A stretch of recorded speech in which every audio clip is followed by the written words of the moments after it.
BevCam is streaming and broadcasting our meeting tonight on Channel 6, HD 1073, and YouTube. So thank you, BevCam.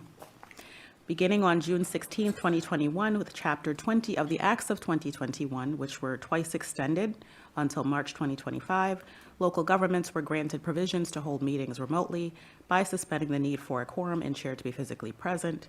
It asks our body to use technological methods to allow safe access for the public.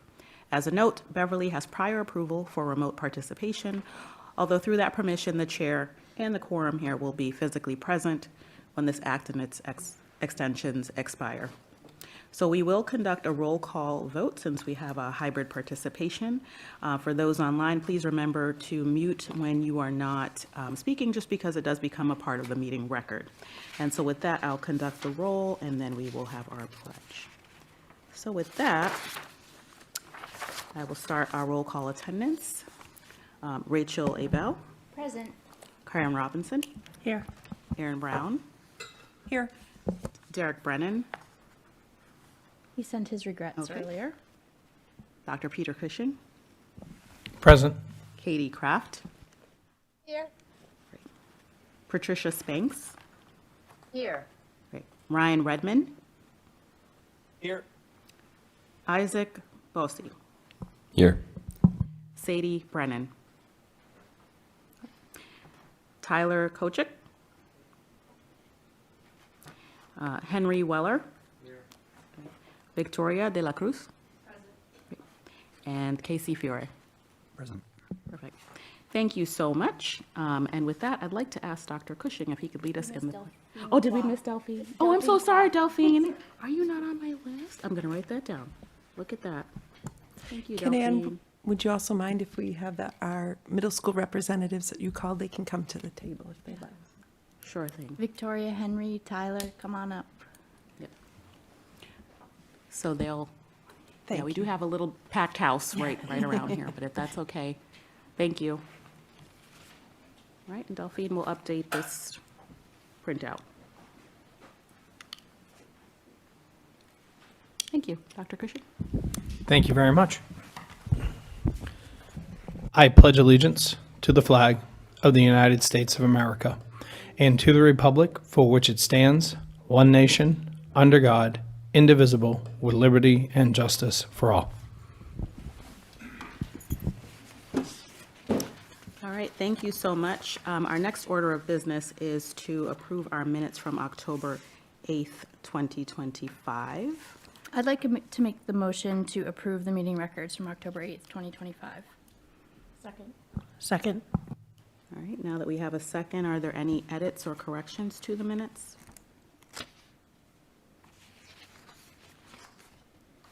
Okay, seeing none, I will call the roll to get those approved. Rachel Abel, Yes. Karen Robinson, Yes. Aaron Brown, Yes. Derek Brennan. I know he's not here today. Dr. Cushing. Yes. Katie Kraft. Yeah.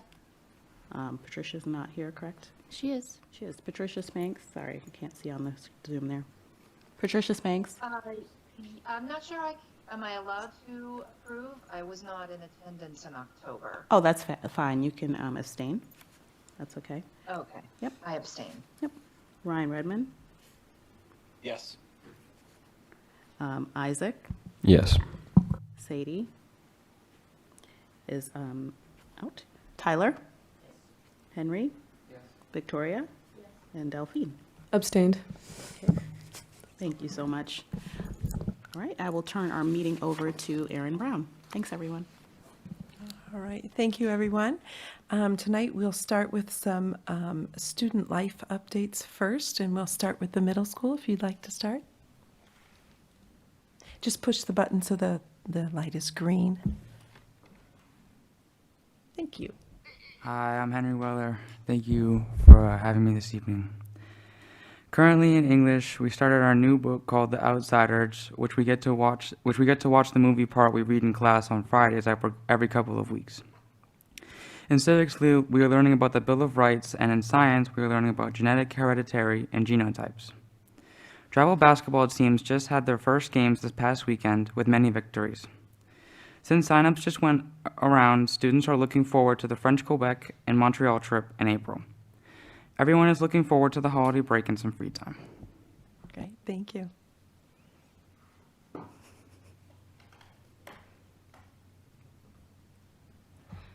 Good evening, everyone. I'm very excited to share what has been going on in 8th grade. So the strings concert was this past Monday, and the band concert was yesterday, and both performances went extremely well, from 5th grade all the way to 8th grade. We had some appearances from our All-City Jazz Band, Chamber Orchestra, and the Honors String Quartet. The chorus concert is tomorrow at 6, and I'm very excited to hear all the wonderful music that they have to share. In English class, we're also reading The Outsiders by S.E. Hinton, and in science, we're also learning about genetics and why people have the traits that they have. In Spanish, we're preparing for our Puerto Rico trip, and we're learning about a new verb, querer, and learning some famous Hispanic Christmas songs. And yeah, that's all I have to share. Excellent. Hello, my name is Tyler, and I'm excited to update you about the school year. In science, we started learning about genetics. We are going to be learning about the function of myostatin and genotypes. We have a lot of tests coming up in our hallway. We had a math test today, we have a science test tomorrow, and finally a civics quiz on Friday. There are a couple after-school programs going on right now. One is an after-school volleyball club, and another is an after-school soccer club. I get to play soccer with my friends, and it is really fun. In the music programs, the band had a concert yesterday, strings had a concert on Monday, and finally chorus has a concert coming up tomorrow. I played the trumpet in the 8th grade band, and my favorite song from this concert was "'Twas the Night Before Christmas." Thanks for having me. That's great. I was fortunate to go to the concerts the last few nights, and they were wonderful. So excellent job, everyone. All right, we'll turn to the high school. Delphine, you want to go first? Hi everyone, my name is Delphine Kwa. I'm a freshman at Beverly High School. I've been invited to these meetings in the past, but I haven't been able to attend due to other school commitments, so I'm very grateful to be here today. Some things that are going on right now. We just finished our first quarter of the year, so I'm feeling a lot more adjusted to high school, you know, it being my first year there. There's definitely a lot more work and challenging material, but I feel a little bit more well adjusted to it, especially because some of our teachers have showed us the importance of note-taking skills, so I'm acquiring those and practicing that. One thing I've been really enjoying is band, especially marching band. The season just ended with the football season, but it was a really great experience. I got to play percussion in the pit, so xylophone, the occasional tambourine, like that. It was also a great experience playing with the band during the pep rally. It was my first pep rally, and they don't really make it something for the freshmen necessarily to enjoy, especially with this cheering competition they have going on, where everyone just boos the freshmen and sophomores and cheers for the juniors and seniors. But it was a really fun experience, and I didn't have to sit with my class because I was with the band. For sports, I just finished my volleyball season. I played it for the first time in the fall. It was a really fun experience because although I haven't played before, I was able to pick it up well, and I was with a lot of other kids in my class who also haven't played before, so it was really fun just to like all be learning a sport together. And I also recently tried out and made the JV girls basketball team, and we have our first game this Friday against Peabody, which I'm super excited about. And overall, I'm just really looking forward to the season and what the rest of the school year has to offer. Thank you.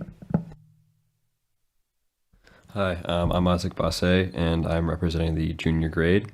I'm just going to give some updates on some things happening around the school. I know last weekend, the Beverly High put on Pride and Prejudice, which was this year's winter play. The cast and crew put like a lot of effort into like the acting and the set design. I was personally there for the second showing, and I thought it was executed like really nice. right now, they're holding the auditions for the Freaky Friday musical, which is the spring musical. I think right now it's currently scheduled for March 13th, 14th, and 15th, but I'll keep the committee updated on further developments regarding the musical in future meetings. Recent news, the BHS Band is putting on their winter concert this Tuesday at 6:30. We've been practicing since early November, and we're playing 4 songs, including Ode to Joy and the Sleigh Ride, which are 2 songs that are like a yearly tradition for the school, and that should be pretty fun.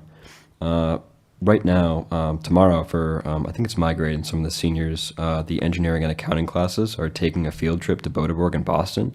The bus leaves at like 6 and we get back at like 2:15 for H block, and I'm pretty excited about that. And then lastly, the student council for the high school is throwing a movie night event after school on the 18th. My class 27, will be selling snacks there, and we hope to raise a little extra money for the junior prom before winter break. So, yeah.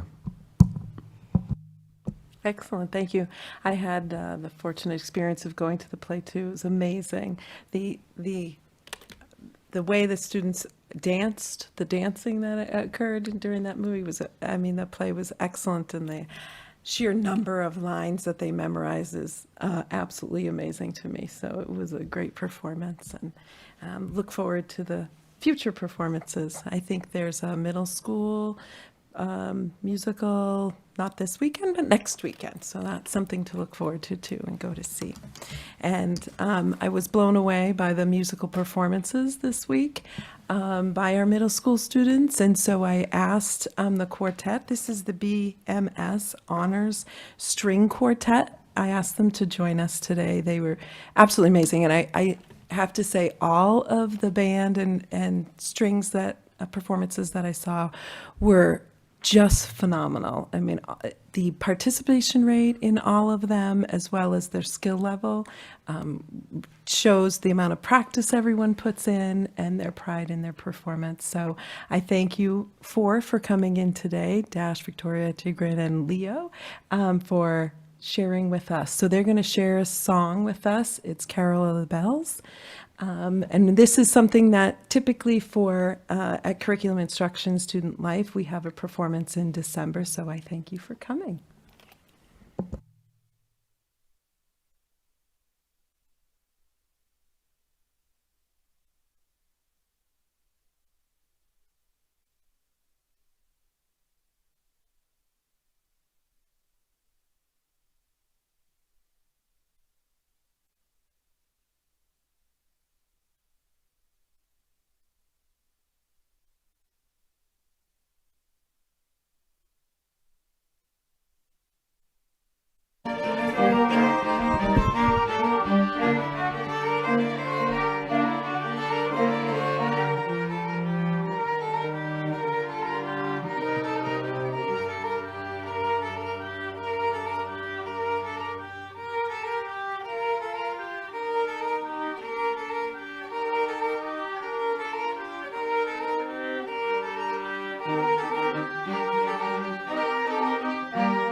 Aren't they amazing? They're just amazing, absolutely amazing. Thank you so much for sharing with us tonight.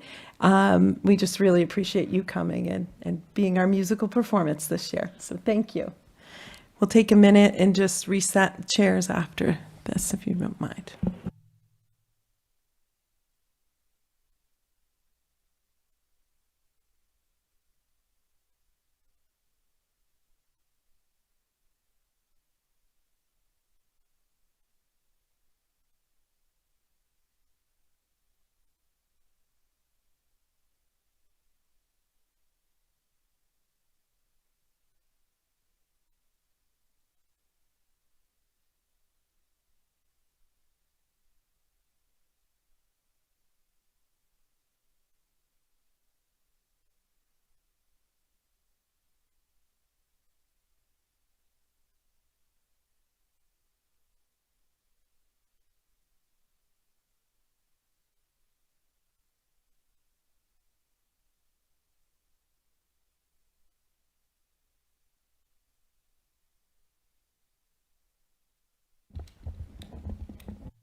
Okay, the next portion of the program was, one of the things we had looked at the beginning of the year was different interests that people had, and one was looking at clubs and organizations.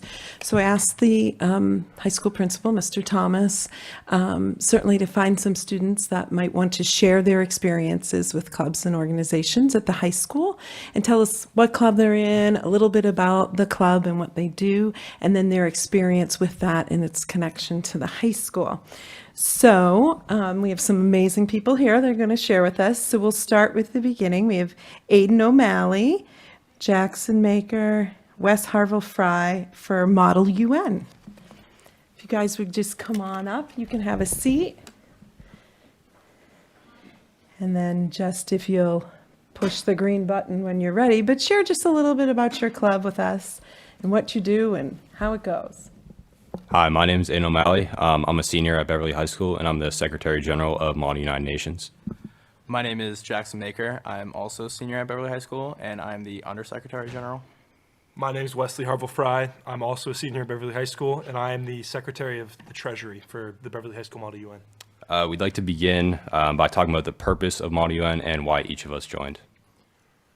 So the purpose of Model UN is pretty much to simulate parliamentary procedure that is done in the real United Nations, and we do so by representing different countries on different issues, and we basically build a profile on that country and their views on certain issues or certain legal reasons and stuff. And in a mock conference or in a regular conference, we go sort of head-to-head or back and forth with other members of the club or members of other clubs to make resolutions on those issues, all by using parliamentary procedure. So the reason I joined the club was because politics and international affairs was always something I was somewhat interested in. And I had both of the club advisors as teachers, so I joined the club my sophomore year. I'm also a big fan on staying up to date with politics and political affairs. I love geography and pretty much everything to do with that and history, so joining Model UN seemed like kind of a no-brainer for me, just get more involved with that. I joined because I'm a big fan of debate and arguing on certain topics, and I also had a couple of the advisors as teachers, so they kind of pushed me towards it, and then also a lot of my friends did it, like Jackson and Aiden, so it made an easy decision. And then one of our standard meetings, we meet every Tuesday, and we'll let everyone kind of roll in. Then we do our attendance. We always start with asking if there's any points or motions on the floor. Then we'll begin our debate. We'll discuss all our topics. Normally we're talking about upcoming conferences, overnights or day trips. We'll have mocks every couple of months to kind of practice for those upcoming debates. And we get stuff situated just like fundraisers and club activities. And in addition to club meetings, throughout the school year, our club attends various out-of-school conferences, both day trips and overnights. These conferences are attended by numerous different schools, and each delegate is assigned a nation to represent in a moderated committee. So far in 2025, we've attended conferences at BC High, University of Connecticut, and even one in New York City. Conferences are great ways to improve public speaking and problem-solving skills, while also meeting new people from tons of different places. At the conference we attended in New York, there are delegates from across the country and even in Europe. Like I said, these conferences are not only fun and enjoyable, but also highly beneficial as they allow delegates to apply their skills in a real-world environment with other hardworking and like-minded individuals. And just some things we enjoy about the club. My favorite is definitely the conferences. Super fun, you get to go on trips with your friends. But I also like the relevancy of the topics we cover. It gives me a better understanding of current world events. I mean, there's really a lot to like about Model UN. I get to hang out with my friends every Tuesday. We go on trips, and it helps me learn more about the current political state of the planet, and it's just a really great way to keep updated and meet new people. I really like, especially for the mocks we do as a club, I really like picking the topics and researching the topics as well, because it's like they said, it's a good way to stay up to date and such. And just to finish off, we'd like to thank our two club advisors, Mr. Farrell and Miss Farrell and Mr. Souza. They're so helpful. They help us control the debate and get things rolling. They help us schedule conferences, find mocks to do. So we wouldn't be here without them. So we'd like to thank them. Thank you. That's all we have. Thank you very much. Does anyone have any questions real quick before they leave the microphone? Any questions? About how many students are in the group, would you say? Typical meetings consist of usually 10 to 15 students, but we're always looking for new members. So This is actually one of our best years in a couple of years. Yep. We've Oh, got that's most great. students, yeah. That's great. Great job. Thank Thank you you. very much. Appreciate it.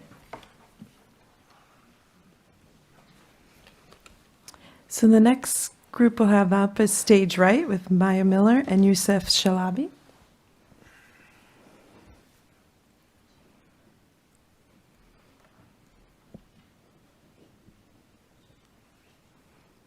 Thank you so much. If you want to hit, yep, perfect. Thank you. Firstly, thank you to Isaac, wherever he is, for that wonderful shout out. Pride and Prejudice was this weekend, and I think it went pretty well. I'm Maya Miller, and I'm a senior at Beverly High School. I've been doing Stage Right for 4 years since I was a freshman, and I've been in the cast every year. I'm Youssef Chalabi, and I've been doing it. I'm a senior at Beverly High School, and I've been doing it for 3 years. And I'm one of the media managers for the Stage Right Drama Department. Oh, and I'm the other one. Forgot about that. So we just want to start off by talking about like all the aspects of Stage Right, and it's really just a super diverse community that, in whatever interest you have, Stage Right has a position where you can fill that. So like one of the many niches in it, like hair, makeup, you can do set building, you could just even wait until the end of the play to move things, you can be there for the markups, you can set design, you can do a lot of things, really. Painting sets, Building sets, and it's just a lot of fun. And during that time, we just all get to bond together and just work together on this huge project and make it come to life from really nothing. And the last aspect is acting, which is what she does. Yeah, basically, like Yusuf said, there's kind of a place in the club for everybody. So no matter what your interest is, and my interest is acting. So I've been like acting in basically every show Stage Right has done since freshman year, and from the start, it's just so incredibly welcoming. Like, I remember freshman year, my first ever audition, I was nervous at first, but then the second I walked in, everyone was so welcoming. We played warm-up games. Miss Biggis, our director, and she runs the club, she just made sure that it was like not as nerve-wracking as you would think. She just made it so comfortable and so not scary. And then we actually had our auditions for our Drama Fest play, Dracula. We had auditions yesterday, and that was really fun, and we're all anxiously awaiting the cast list. But once the cast comes out, it's just, we spend a few months really just getting comfortable with each other as we learn our lines, and it just becomes like this huge family of people who love what they're doing, and they all do it together. And then during Tech Week, the family grows even bigger because we're merging the crew family and then the acting family, and it's just so fun. And then the performances, everyone gets to shine on stage, and people often say there is no small role, and that really is true. If you have 2 lines or 100 lines, it's just so much fun either way. And I've been in both situations where I've had so many lines, but then I've also had my little mouse line where I got to say, "It's working," and that was it. And either way, it's just so much fun. So yeah, your turn. Can I ask, what does a media manager do? We post on Instagram or TikTok, and we just keep people the people of BHS like updated on what's going on with the play, when the plays are, who's on the play. We post the cast list. We also it's also to keep the people in Stage Right updated, because me and Maya, we make posters for the events. So like we had I don't know if anybody here attended it, but we had a haunted house. So we made a nice poster for that. We had a good turnout, and I think we put on a good show. So it's really just to spread the word of whatever we're doing at the moment. It's also just to get people interested, like especially our TikTok. We just post like silly little videos to like trending audios. And we also post a lot of photos, because when you're actually in the club or you're acting on stage, you can't really be taking pictures because you're busy like working on your thing. But I know for me at least, it's great to be able to have pictures of me doing what I love. So we try to like give that opportunity to other people, because it's nice to see a picture of you, because then you feel like you're included. Yeah. It's amazing. And I think with the social media, that leads us into like the events we hold and stuff. So more recently, we've started to add more events to our calendar, and we have added. I think we added how many more? Like So like many. 8 more Yeah. than last year. So obviously the haunted house was one of them, but we're also doing like a holiday party soon, within like a week. And I think these events are so important to Stage Right, because they bring like not just the actors but the crew together, because we really don't get to see each other, because crew goes on Fridays, actors are on other days. So it really allows us to come together and really create bonds with each other and make friendships stronger. I think that's really it. It also keeps people interested in Stage Right. Do you want to talk about your crew experience a little bit? My crew experience. So I already said I've been doing it for 3 years, but right now I'm a stage manager, but I've had stage managers before me, and it's really fun. Like building the set and watching it come to life is really a thing of its own, and putting all of our hard work in building and watching the actors perform around it on the stage, it's really fulfilling. And being backstage with your friends and enjoying your creation and watching everybody else enjoy the hard work you've put into it really means a lot. And it's not easy work, but it's really fun nonetheless. And I think the biggest thing that we want people to take away from Stage Right is that it is like such a welcoming community. There are so many people who are just waiting to make new friends, and there really, really is like a job for every single interest you could have. Like there are so many different kinds of people with different like interests and abilities and talents, and there's really like a place for everybody in it. So yeah. Well, that's amazing. Thank you so much. It sounds like a lot of fun. Any questions? I think Daybell? Maya just beat me to my question. I think the question I had, or the observation I had, was about the fact that if people are busy, there's still an opportunity to participate and be part of the community. I noticed that people were on the soundboard, people were doing the lights, there were programs, there were, so many different roles. So I appreciate that. And I also appreciate that you said you're auditioning already for Dracula, so you have another performance coming up. So it seems like a good community that people can pop in and pop out as their schedules allow. So thank you so much for emphasizing that. I think it's important for students to hear. And Yusuf, you joined sophomore year, so it's never too late to join. We have people who join senior year. Like people who have never even done it before, and then one day they're like, maybe I'll show up to auditions, and then they meet like their best friend. We have a student and he's amazing. I'm not gonna like name drop him because he might not want us to talk about him too much, but he doesn't even go to Beverly High School. He's homeschooled, and he joined Stage Right. I'm not sure if he's a junior or a senior, but he joined Stage Right for our fall play, and he just fits in so great. Everyone welcomed him, and they had never met him before. He had never met us before, but he just like really shines in Stage Right, and it was just great to see that. It's really a shame that people join so late because, like who she was talking about, he's really talented, and he Yes. really did. He did his big one on that stage.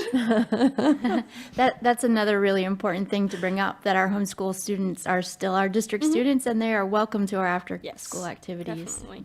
as well as our tech students. So, thank you so Thank you much so for much. sharing. Okay. I just want to One say more real question. quick. No, Oops. not.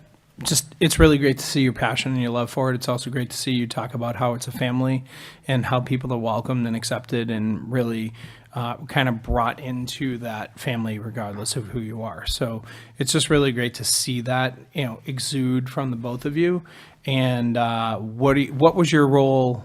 I went to, sadly I only made the second half, but it was really amazing. The sets were great. The acting was great. And what was your role? In Pride and Prejudice, I played Lydia Bennett in the first cast. There were two. Okay. And what do you have a hope or a dream for Dracula, or are you going to keep that close because you don't want to put it out into the ether? I don't know. I don't want to. Well, first of all, I have been so excited to do Dracula since freshman year, and I've been kind of like holding it in my pocket all 4 years because I just really want it to be like my senior show, like my last show. I don't want to like risk it by saying who my hope is, but I think like either way, I'll just be happy that we're doing Dracula because it's been like my dream. We do a show, so whatever you may see her, if you do decide to come, well, date's pending. Yeah, the date is pending, but we it is for Drama Fest, so it is a competition, but we usually do a show at Beverly High School, like just kind of like a test run, like a few days before. So, yeah. Okay. Thank you so much. Thank you both. Fantastic. Next, we have, thank you. Great job. Next, we have Student Council, Jeremy Coolidge. He's going to share a little with us tonight. Thank you, Jeremy.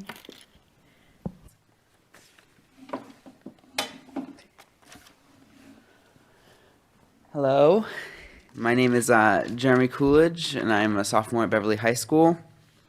I'm currently the secretary of the Student Council, where I record dates and meeting minutes and help organize the club and collect attendance and things. And I'm representing them here. The Student Council has been more than successful this year. Starting off, we have reached the max capacity. We're allowed 20 members by the student handbook, and we have filled those 20 slots, which is way different from last year where we only had 4 members leaving the school year.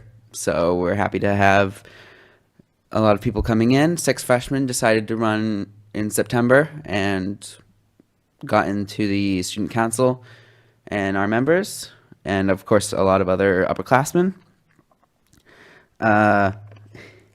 This is big because it's just nice to see younger people getting involved, and they are the future because we have a lot of seniors moving on. We've decided to take on a fundraising event, which is new for us. We don't usually do fundraising, but we are doing, as Isaac said, a movie night, which is on December 18th at 6:30. And we plan to use fundraising event to help other classes with their fundraising. So other classes like the class of 2027, 2028, and 2026, and 2029 will help out. They'll run concessions, help set up, do other things, collect tickets at the door, and just help out, and then they will get a share of the profits. And that will really be helpful to them, especially when it's so hard to find other fundraisers and, you know, create them. So that's a great way to help the school. And yeah, and we'll use the fundraising money, of course, to help them, but also to help other clubs. You know, if with the student council collects profits, we will distribute that out to other clubs that need it. And we also want to help with our services, so our members go to help other things. We recently, last year, helped with the Alliance for Students of Color's talent show, and we helped run concessions, do other things, and we also helped the peer leaders with their homecoming event, which went really well. And I think what this club should be is just a club that is there to help other people and really just, you know, uplift our school and uplift our clubs. And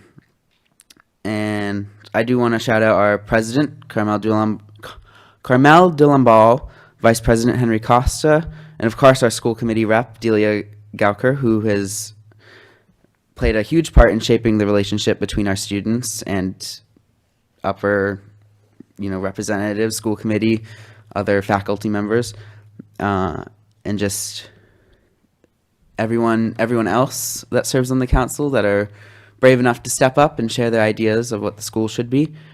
I also want to thank Mr. Lanigan, who's our advisor, and he's really helped us find, you know, a path and helped lead our meetings, and also helped us kind of not look towards him more, but look towards each other and build off of each other, which a good advisor should do.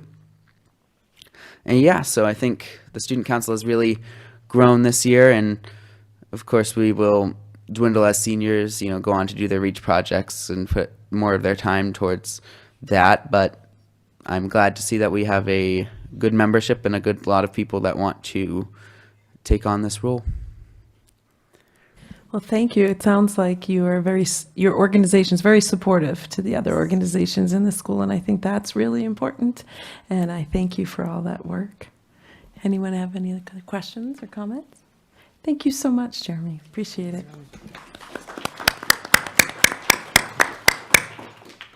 Okay, next we have the robotics group. Miles Gerzina, Max Doe, Ethan Pagano, and Sam McGill.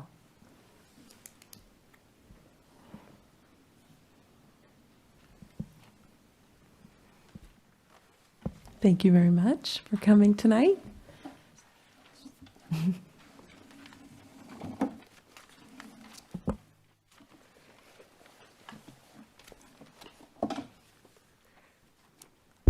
Hi, I'm Miles Gerzina, and I'm a senior in the Robotics Club. I'm Max Doe. I'm also a senior in the Robotics Club. I'm Ethan Pagano, and I'm a junior in the Robotics Club. We would like to start off by talking about what our club is and what we do. The robotics team is an extracurricular activity. It's open to all grades and all skill levels. Even if you've never done anything robotic-y before, you can join. The team is a way for students interested in STEM to get engaged with the subject and collaborate with peers and make new connections and friendships. We compete with VEX Robotics throughout the year, learning the fundamentals of engineering, code, and design.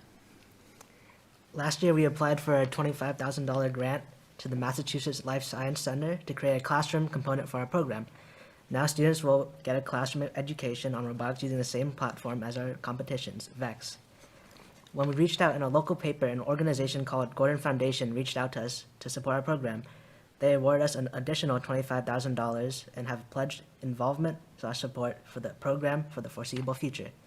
Since receiving the sponsorship, we have created a 5-year timeline. We hope to join a larger league and grow to become a pillar of our school. This will create a great pathway for STEM kids and a great way for STEM kids to get involved using real-world STEM skills. We're looking for support from the high school and middle school to increase student involvement in the program, and we'll set up meetings this year to discuss our plans further. And this club's really been amazing for me. I joined as a sophomore, so I wasn't here for my freshman year, which I know that was when we were kind of at our smallest, but we've been really growing over the years, especially with all this money we've been receiving, which has been amazing.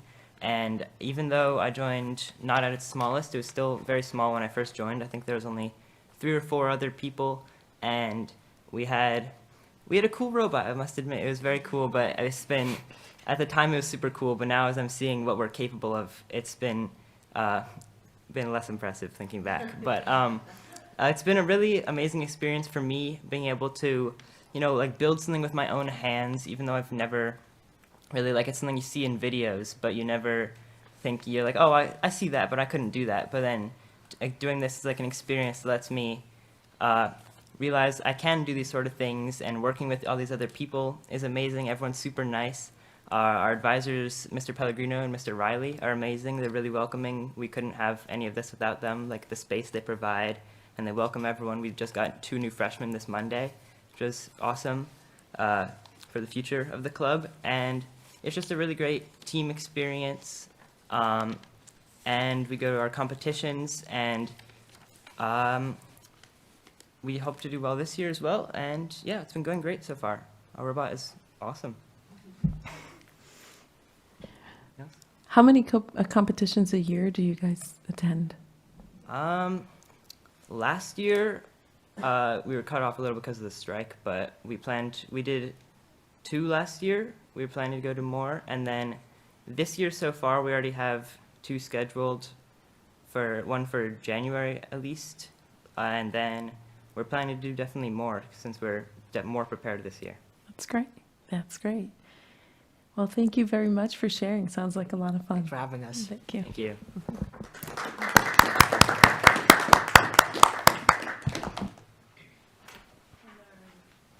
And our last club for the evening is DECA with Grace Williams and Olivia Paletra.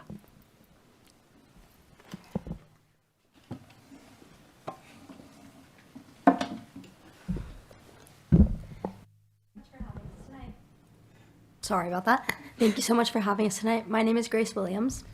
My name is Olivia Fletcher, and we're both co-presidents of our DECA program. We're seniors, and we've been in the club for 3 years now. I'm going to start off by explaining a bit what DECA is for those of you who don't know. DECA is a global nonprofit organization that teaches high school students like us different skills in not only business, but also hospitality and tourism, finance, and entrepreneurship. This is a club through our school, but it also works as a class, which Grace is going to explain soon.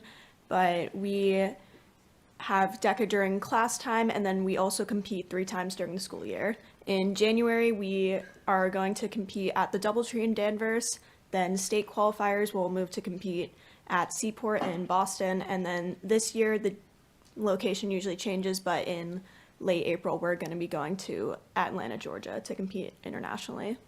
As Olivia said, we have a class for marketing, but we also have the DECA program, and that allows for a lot of involvement throughout the high school. We have 158 members, led by our advisor, Miss Mariskelchi, who has been doing DECA for 30 years. She got awarded last year at our state conference, which was very exciting. But it's great to just have everyone involved, and it allows people to be involved in DECA even if they don't have after school time because it is the class. During the class, we work on our projects, which are later presented at the competition, or people can choose to do a role play, which is basically you are given a prompt and you come up with a business strategy to respond to that. It is great for our club, and it just lets people kind of have a career-oriented mindset while they are approaching these things. And from what I have gathered, a lot of people enjoy this and do see themselves going into business fields. Mm-hmm. And through our projects and role plays, there's a ton of different categories that you can choose from, but specifically we like to stay involved in the community. There's community giving projects, and through this we've been able to reach out through the community through organizations like A Shot for Life. We've partnered with Rosie's Place. We're doing drives for toiletries that you might see posted around Beverly. And most recently, we just completed a fundraiser of our own, and it was a walkathon where people were supposed to gather pledges, like having someone sponsor around 50 cents per mile walked. And we were not able to gain profit for our own organization, but we were also able to donate $400 to Riley Rocks, which was really important to stay involved in our community while also fundraising for our future competition events. Yes, I love the community that DECA provides, not only in Beverly High School, but throughout the Beverly community in general, and supporting organizations like Riley Rocks just feels so good, and I'm glad that we're able to do that. We also wanted to talk about our own experiences with DECA. We have both attended nationals for DECA, which our sophomore year was in Anaheim, California, and our junior year was in Orlando, Florida. And this was just such a great experience for me, and I'll let Liv talk about hers later. But I was able to meet so many people and network while also gaining many soft skills such as public speaking and just thinking on the spot with problem solving. And these have really helped me and shaped me to be who I am. I personally have gained a passion for marketing and plan to continue this in my future, and I really do credit that to DECA. I also am very interested in pursuing marketing in the future and also being on the different international competitions with Grace. I've learned a lot about public speaking, which is why it's not so terrifying speaking to all of you right now. And not just like the skills that we gain from just presenting, also and networking. It's also nice to bond with other people through our shared passion for marketing, hospitality, entrepreneurship, and just people with many different passions are able to come here. I know that some of our friends who are also very involved with DECA would like to pursue different careers in college, but they also found that no matter what you're interested in, you're able to gain leadership skills that are important for not only your future, but also job interviews that we have going on right now. Wonderful. Thank you so much. I appreciate it. Any questions? Oh, Ms. Abel? I have some questions. So obviously your public speaking is great. I understand also DECA has a big component of creating presentations, and that will be a lifelong skill no matter what employment opportunities you seek. But I wanted to touch base on some of the activities. You said you have a lot of community activities. The Riley Rocks fundraiser was an example. There's also opportunities for the community to come be part of the projects. I understand, for instance, there's a Santa breakfast this weekend at the high school from 10 to 12. And so I heard that Ms. Mariscalchi has an in with Santa and has made arrangements for him to be there.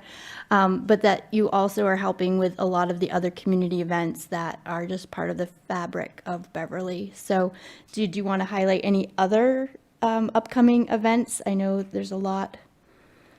Yeah, so at the moment, a lot of people have already completed their events because we are in the final process of our papers, which are actually due at the end of this week, and we submit them for our district competition on January 7th and 8th. But as Ms. Abel was saying, the Santa breakfast is coming up. It's 10 to 12 this weekend, this Saturday, and it is just a great opportunity for the community. In the past, I know that, as we mentioned earlier, A Shot for Life, the project surrounding that had a event at Wenham Country Club, which was a chip and putt fundraiser, and they were able to raise a good amount of money for A Shot for Life. And I think that it's so important to highlight these events as well as just share them with the community so that we can go beyond Beverly High School and reach a broader audience. And also within our same school community, there's also been, I know that there's a financial literacy project that some other senior students have been doing, and they've been going out to elementary schools over the past few months, and they've been teaching them different skills on financial literacy, which is really important, as we're not only helping like our own high school community, but we're also teaching the younger grades different skills that we've learned through DECA that we can pass on to different generations. Wonderful. Thank you so very much for coming tonight. Appreciate it. Thank you for having us. Thank you. I'd like to say thank you to all of the students that came tonight. You all were very well spoken and just shared so much. It gives us insight in the community, insight into how important these clubs are and organizations to the student life and your development as you kind of go through your high school years. So maybe we could recess for a minute just to thank all of you in person. Can we do that? Thank you. Sure.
We had our students able to speak about their clubs and activities, and so I'll turn it back to Erin Brown. We're going to now do our policy discussion on our agenda, and then we have another item after that in the next 15 minutes. So thank you so much. Yeah, so we have a lot to get through. So we're going to look at the policies. Number 1 is GBED, tobacco use on school property by staff members prohibited. So let's see if I can bring that up here. It's on the screen. I'm going to use my glasses. Since this one is similar or actually identical to MASC, I think this is one just to pass along as marked as reviewed. Perfect.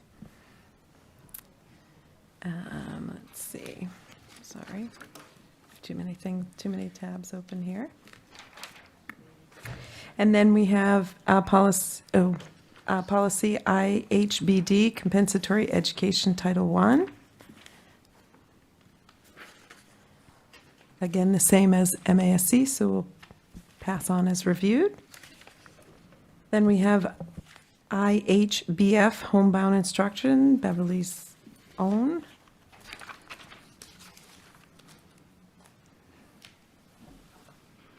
I didn't see a mark on this, but I also don't see any differences, so. Correct. I would include that. I'm going to make a motion after we look at the. Do the full approval. Yep.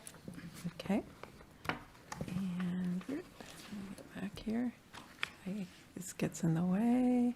I can't get back to it. I apologize. Here we go. And then the final one, IHBG homeschooling, again, was MASC, the same as MASC. Well, there were some changes that we made to it. I apologize. You can see the changes in red. We updated language to say caregivers and guardians just to be consistent, and the pronoun changed to they. Correct. And we also had one additional bullet point, I believe. It was bullet point 3, an addition that's specific to Beverly. Yes. Okay.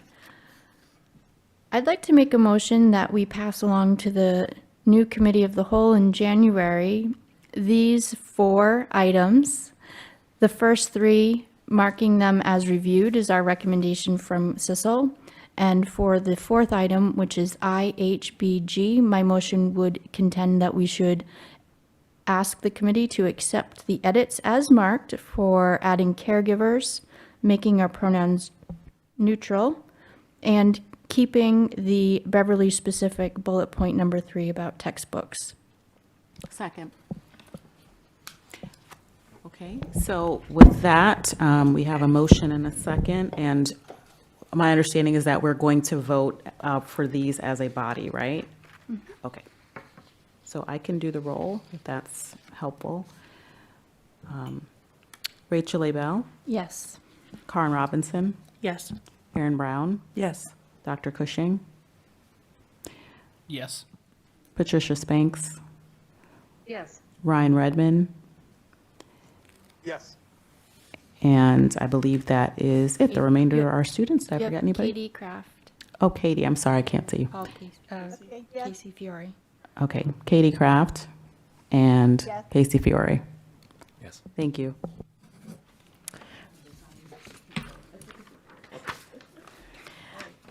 Okay, so we're going to move on.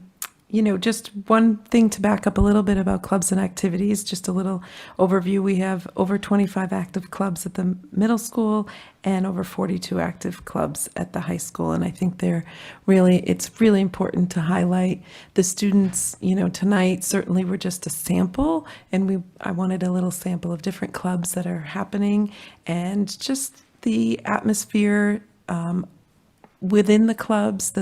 All of them appear so welcoming and kind, and it's just a great way for students to really feel connected. And so we also heard a lot about the importance of the staff members who are working with those clubs and how important they are to the students. And so we thank all of them for the tireless hours that they put into each of those groups, and they love the students, so thank you. Thank you. I just had a quick question too, just in terms of how we do our roll call votes. We have our pre-attended vote sheet and is pre-printed, and so we, just to make sure we're clear for passing it on to our next body, we do want to include Casey as a voting member? Because that So. changed. Can we just clarify that? Yeah, real quick? sure. So the voting members of this committee are the elected members per our city charter. However, we like to encourage all of our representatives, including our students, our staff, our resident representatives, to be included in the vote. Yep. But our home rule charter calls them non-voting members, but they are part of the integral fabric of this standing committee. That's great. I just want to be clear, because there are times I've called on them and they're like, I don't vote, I don't know what to do. So you all Yeah, vote, okay? You tell the next it's body that you're voting. Not Okay. official, but it's, yes, it's It's part helpful of to our clarify. practice. Similarly, the superintendent and/or their designee are typically not voting members. Right. Because they make the recommendations. Yeah. So I think for us, the practice has been to allow everyone to vote, but I think just for clarification for those participating, because they've been instructed that they don't vote, it's just helpful to understand what we're doing that's different. So I just want to make sure that's clear, because our records pre-print the names that are voting. So it's a little confusing. It's confusing But- and inconsistent, but we want everyone It's to a feel gift like. for the next group to just They have could, that they all could tell cleared us up. no. They could say, Awesome. no, I don't agree. And then we can open up the debate again. All right. Thank you so much. I'll quickly run through this because we don't have a whole lot of time. Just an update on the Professional Development Day on November 4th. We had 2 professional speakers on artificial intelligence, and I'll talk about that in a minute. And we had 24 small group teacher presentations during the day. We did something a little bit different. We started the day with an AI speaker, then we had sessions by teacher presenters, then we had another full group presenter on artificial intelligence, and then we had small groups again. That was the first time we tried something a little bit different. And overall, it went very well. So survey says, the first one was there was a ECLC conference. You can see up there, the topic was relational driven engagement in schools. And so we had 10 to 12 people who attended that conference, and you can see that they certainly felt that it was a very positive experience in what they took away from that conference. Then in terms of our own in-district Professional Development Day, you can see 74% strongly agreed or agreed that there was a balance of required training and choice options. When we look here, these were the 2 artificial intelligence presentations.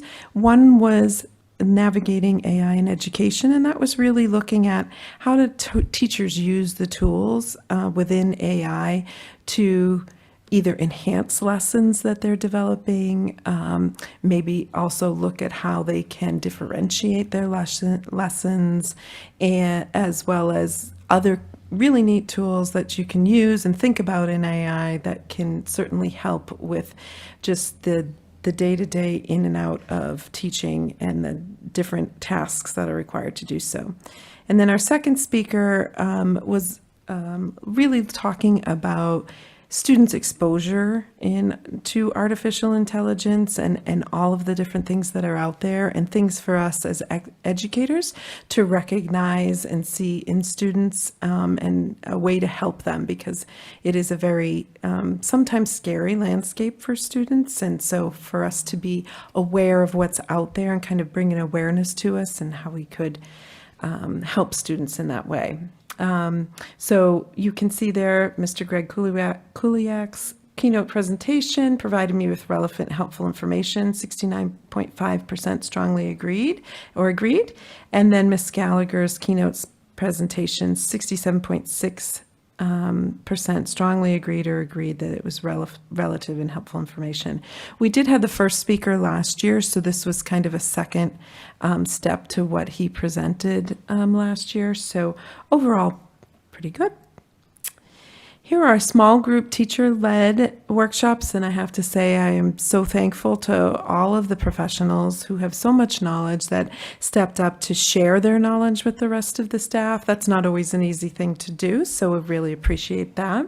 Section 1 workshop, again, 78.4%.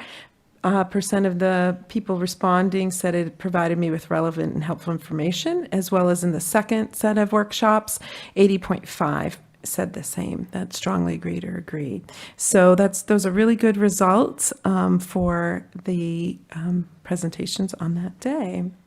Here, just a list of some of the presentations that teachers shared, from playful learning and book widgets to academic vocabulary, math reasoning routines, phonological awareness, screening tests, practical strategies to support marginalized students, the TI 84 classroom strategies for using the calculator, AI tools for teachers, peer observation playbook, using shared reading and read alouds, as well as partner reading strategies. You can see there was quite a lot and varied different presentations. This is most of them, not all of them. We also did have the opportunity to try to get some STEM teachers together, as well as speech language pathologists that were really looking at doing an ed camp style workshop, and to see if we could do it in the shorter time frame. So I think we offered a lot of different experiences for our staff that day. The presenter feedback was, certainly there was high engagement. Participants were attentive, asked thoughtful questions. They had productive discussions, hand-on exploration, valuable opportunities to share and model classroom strategies. And then they felt they were supported by the PD organizers. Communication, responsiveness, and overall structure were excellent, smooth, or well organized as described. So that's what went well.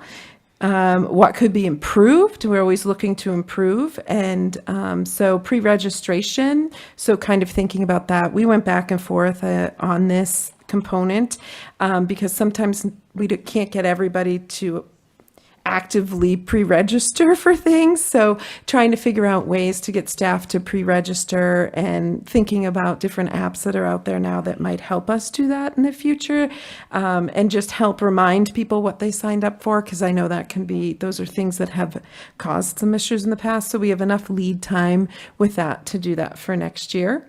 More time for sessions, certainly a longer block or double sessions. We had some that were really, really full, so thinking about that. And then a little better alignment of the options, just so people could have a better idea of choosing between them, so there wasn't overlap. And then kind of looking at target audience and kind of how we do that and what our descriptions are, so people know what they're registering for. But overall, a very, very successful day, and I'm so thankful for everyone and the PD committee, as well as they help organize what we're going to do and how we're going to do it. And I thank all of them, as well as all of our presenters and Judy Miller. My final thing, because we have 5 minutes, required topics and kind of things to think about for the new year. We talked about these. These were all part of that survey at the beginning of the year. So required topics, program of studies, school improvement plans, and student handbooks. Curriculum interests that came up on that were health and wellness updates, world language updates. Instructional interests were specially designed instruction, planned discourse, and reading strategies. And finally, student life interests, BMS clubs and activities. We saw tonight high school, but would like to sample and have some of our students from the middle school share Essex Tech After Dark and Salem CTE experiences. So those are some of the things coming up for the new year, and I want to thank everybody for all of your support this calendar year. Thank you so much. Were there questions for? I didn't have questions. I do have a comment to make before I make a motion to adjourn, but if anyone else had questions on this. No, I just wanted to thank Erin for your partnership. This is my last SISLE meeting that I'll be chairing. Thank you so much. So I just really enjoyed working with you on Me too. Thank you very much. I appreciate it. All your help and support. And to tag on to that, I want to thank our resident reps that have joined us. This is the end of a 2-year term. Our policies do allow for our resident reps to apply for a second 2-year term if you wanted to continue in your role on SISLE, or perhaps check out finance and facility. I'll be making an announcement in the next meeting as well that applications are actually sent to the superintendent's office. You can put in a letter of interest and or a resume to explain why you'd like to be a part of one of the school committee standing committees. And once the school committee organizes after its inauguration on January 5th, the chairs will be announced and the resident reps will be informed of their appointments. So this is just a plug that the superintendent's office will be collecting letters of interest and resumes for anyone that wishes to serve on a standing committee. I will make a motion to adjourn. So, second. Thank you. Okay, I will do a quick roll so we can skedaddle, move on to our next meeting. So Rachel A. Bell? Yes. Karen Robinson? Yes. Aaron Brown? Yes. Derek Brennan? Dr. Cushing? Did we lose some people? Yes. Katie Kraft? Yes. Patricia Spinks? Yes. Ryan Redman? Yep. And Casey Fiore. Yes. Thanks, everyone. So we are adjourning at 7:28 with 2 minutes to go. Thank you. Happy holidays and big thank yous. Thank you, everyone. Thank Thanks you. for your service. Holidays. Happy holidays.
Thank you, everyone. Welcome this evening to the Beverly School Committee, regular school committee for December 10th. Time is 7:32. I'd like to call us to order. We're going to start with the Pledge of Allegiance. We have all members present in person. Delia Gauker, would you lead us in the pledge? I pledge allegiance to the flag of the United States of America and to the republic for which it stands, one nation, under God, indivisible, with liberty and justice for all. Thank you so much. Our first order of business this evening is recognizing an extremely important and special person in our district. And I'd like to thank Donna Berseron for her 31 years of dedicated service to our community. Our students certainly have benefited from your contributions, your dedication, and I'm really not sure how the next school committee will do it without you, because you have served not only the superintendent, but also our school committee. Sorry, I unmuted my camera there. I'm like without words. It has been a pleasure for the last 10 years to work alongside you. I know that previous superintendents wouldn't have been able to accomplish what was accomplished without you. And so we have a few gifts for you. I don't know if you wanted to say a few words first. I just want to thank you for the recognition and working with all these people. And it's just been an incredible journey and have made a lot of friends along the way. So thank you all. Thank you. Thank you.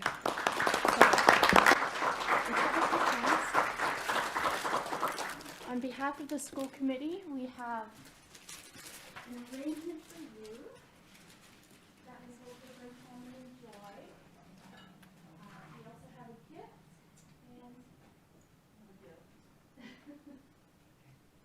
All right, everybody close your eyes for half a second. We want to see the hug.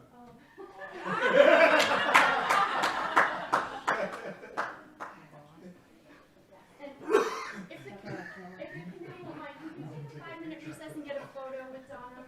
Is that going to be all right? Okay. We're going to take a 5-minute recess. Okay. We'll stand in recess for 5 minutes.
We're very excited for Donna and all of the plans that she has next. And again, grateful for all of her service for 31 years to the district. Thank you so much. Okay. Next on our agenda is a report from our student representative, Delia Gauker. The floor is yours. Thank you. Last weekend, the Stage Right Drama Club put on an incredible production of Pride and Prejudice. In the music department and the Stage Right Drama Club, auditions are now beginning for the Winter Drama Fest play competition and spring musical. This Friday, there will be a scholarship breakfast at BHS for seniors who are receiving John or Abigail Adams Awards, AP Scholar Awards, or National Merit Awards. Winter sports are well underway with their seasons. BHS has 5 different winter sports and 1 co-op program with Gloucester High School for the swim and dive team. On Saturday, BHS DECA is partnering with BHS Best Buddies to host a Santa breakfast for the school and community. Seniors are continuing to meet to learn about their REACH internships or projects and propose them to administrators. And seniors also have the opportunity to participate in on-the-spot admissions events with Northshore Community College or Salem State. Thank you. Very good. I know you've had a very busy week and that there's a crunch. If you need to go and do homework or practice for auditions, please do so. Thank you so much for being here tonight. Okay. Next agenda item is the approval of our meeting records from November 12th. I'm looking for a motion to approve. So moved. So moved. Second. Thank you, Mayor Cahill and Ms. Coelho. I heard you in that order. Were there any edits or corrections that needed to be made to the meeting records before we vote? Not seeing any. All those in favor of making these official? I see 7-0. Thank you so much. Cruising right along is the opportunity for members of our community to provide resident voice or input into agenda-related items. It's also an opportunity to provide input on non-agenda-related items that wish to be raised with the school committee. As per usual, we have a sign-up sheet, and I noticed we have one person signed up this evening.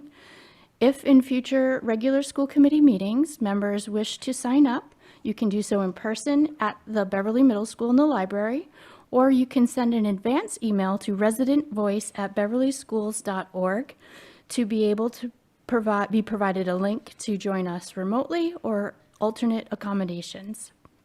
Just as a note, this is an opportunity for public comment. It is not a discussion, debate, or dialogue between individuals and the school committee.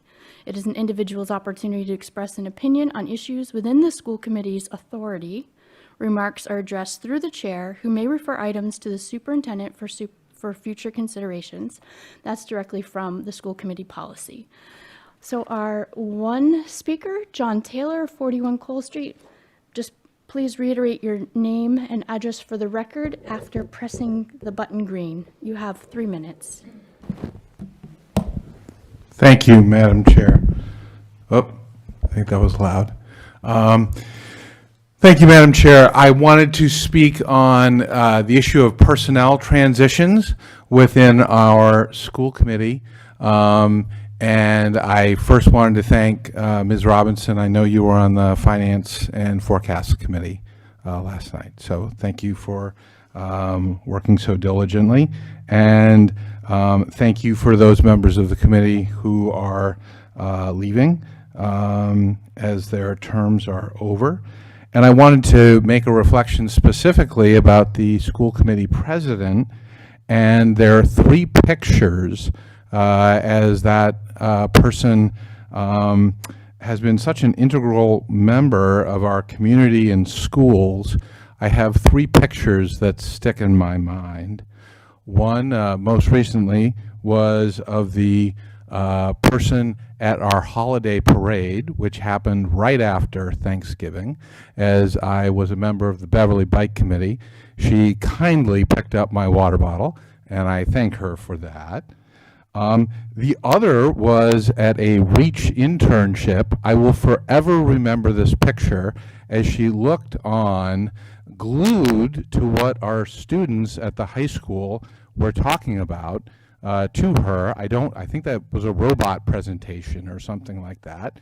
So that shows that she's very involved in our schools and our community and helps our young people succeed and think about their future, which is the purpose of our school systems.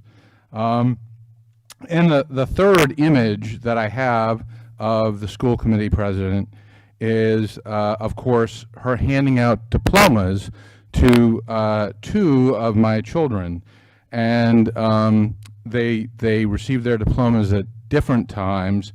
And Dr. Cushing, you should know that one individual at each graduation ceremony may have vaped marijuana prior to the ceremony, but that person was not the school committee president. I have that on good authority. Thank you so much. I appreciate your time to address the community. I don't know whether to say thank you or welcome aboard and all done. Okay.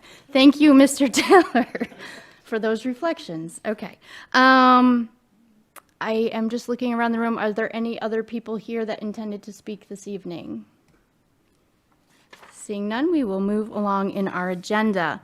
Agenda item 6 is our items by consensus. Warrant items A through E are listed in varying amounts. These are the standard bills that the district needs to pay, ranging from payroll to different vendors, our food services, our special ed, our transportation. So there are 5 sets in front of us, and I would entertain a motion to approve them as a group. Motion to approve. Thank you, Ms. Visnick, and thank you, Dr. Kenan Mackenzie DeFranza. Okay. Generally, we don't have any questions. Many of us, 4 of us at least, have had an opportunity to look at these invoices. All those in favor?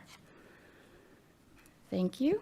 Madam President? Yes. Before we move off of the warrants, I'm half looking at you and half looking at Emma to wonder if there's going to be a window where we'll need to sign, where we have not yet assigned somebody new, but you're not available. You won't.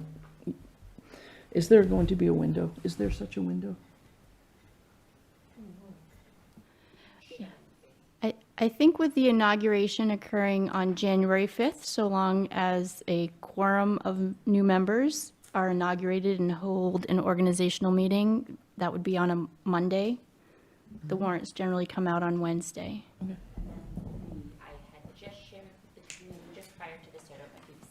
Kim's going to yell at you that you're not using a microphone.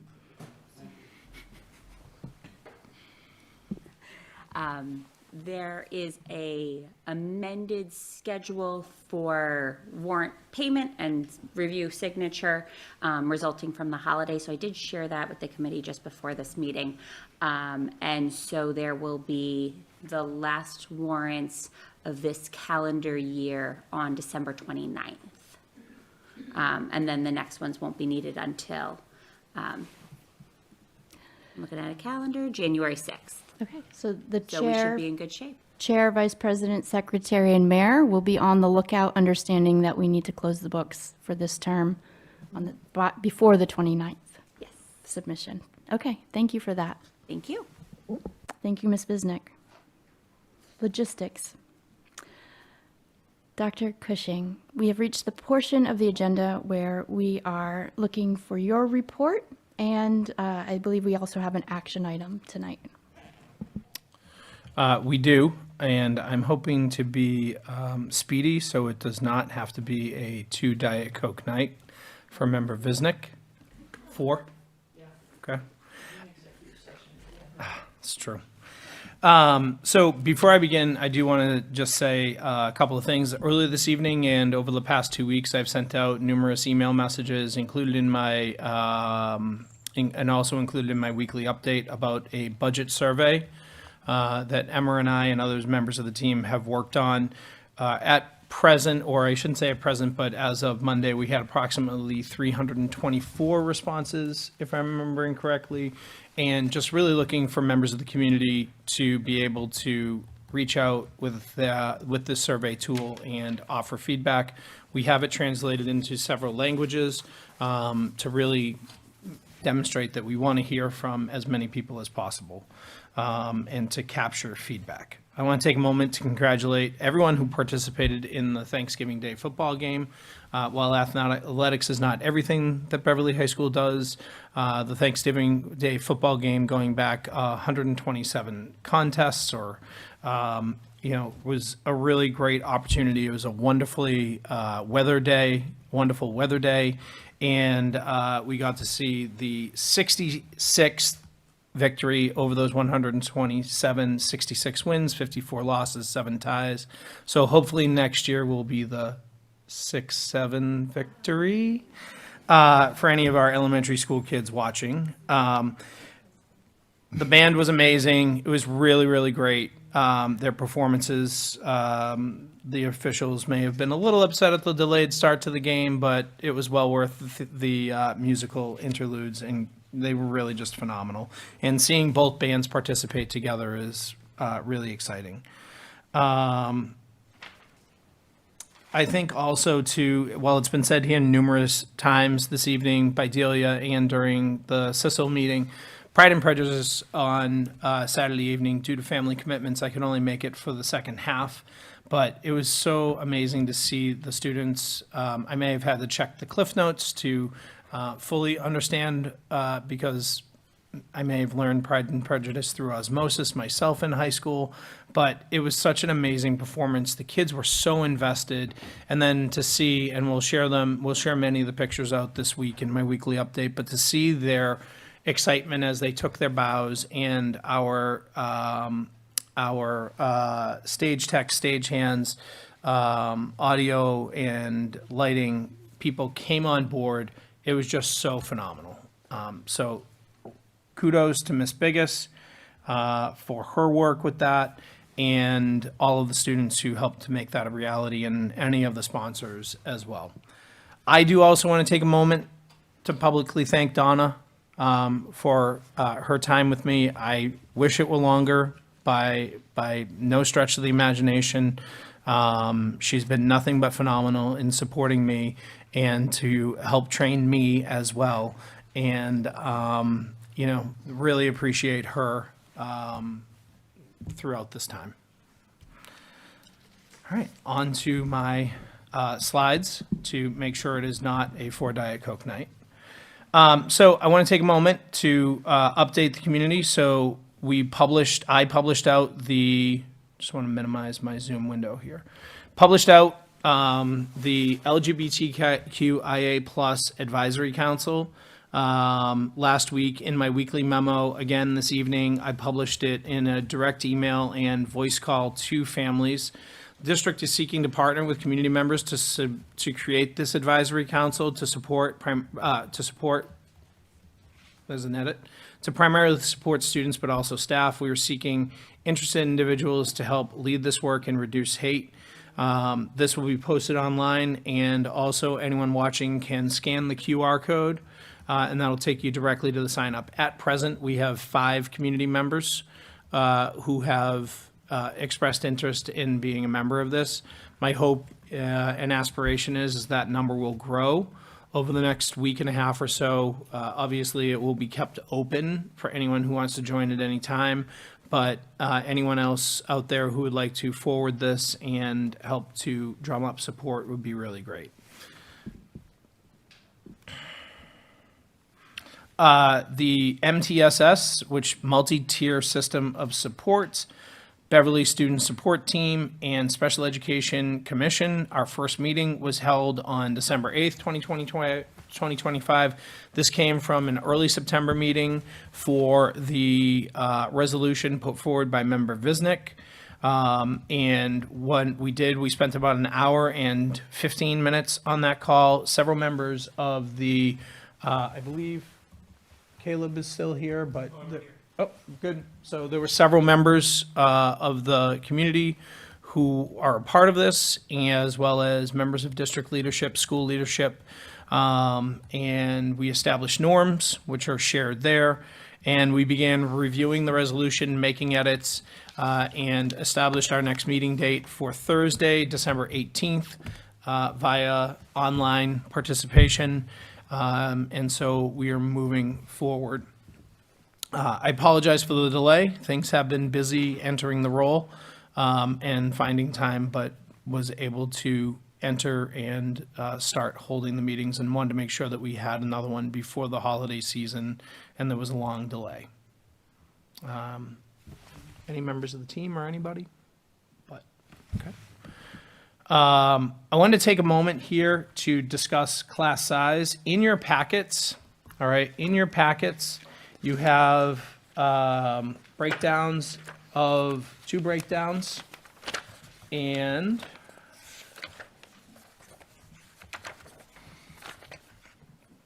apologize, just finding them right now. Perfect. Thank you. Okay. So you can see here the students on the non-colorized page without the yellow. You can see the individual elementary enrollments from pre-K through all other elementary schools, also by grade level for Beverly Middle School and by grade level for Beverly High School. I have also worked with Ms. Ferrara at our high school to put in our CTE programs. And so CTE After Dark is the program with Salem, if I remember correctly, and CTE ET is for Essex Tech. And then also included our BHS pathways in there as well. Okay. Moving on to the 2025-2026 enrollments. We're right now at 4,600 students, which is north just about 100 students over last year's at this time.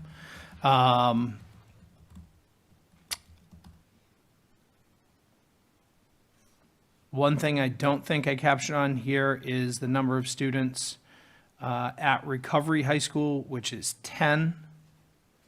But you have our number of homeschool students, our out-of-district placements as well, and across the board, the class sizes. I also wanted to take a moment to share middle school and high school numbers with a little bit more granular approach. The team pulled this together. So our Beverly High School mean class size, average class size, because our kids are all wonderful. But ELA for 2025, 2026, and I want to be clear, this does not include any sections of sub-separate populations, and this will be shared with the committee. It's already been shared with Donna, so you'll have it and posted online. English like a language. going away present for her? Yes. Just curious. Yes. Heavy duty paper, 28 pound. So ELA is 22.1 students, math 22.4, history, social studies, civics 22.4, world languages 21.8 students, science 22.45. Band, chorus, strings generally includes multiple instructors. All right, so while that number is high, the number of students in orchestra or band is also high. And global applications at 23.45. I'm sorry, 43. My apologies. So a little bit of a historical review, all right, as well.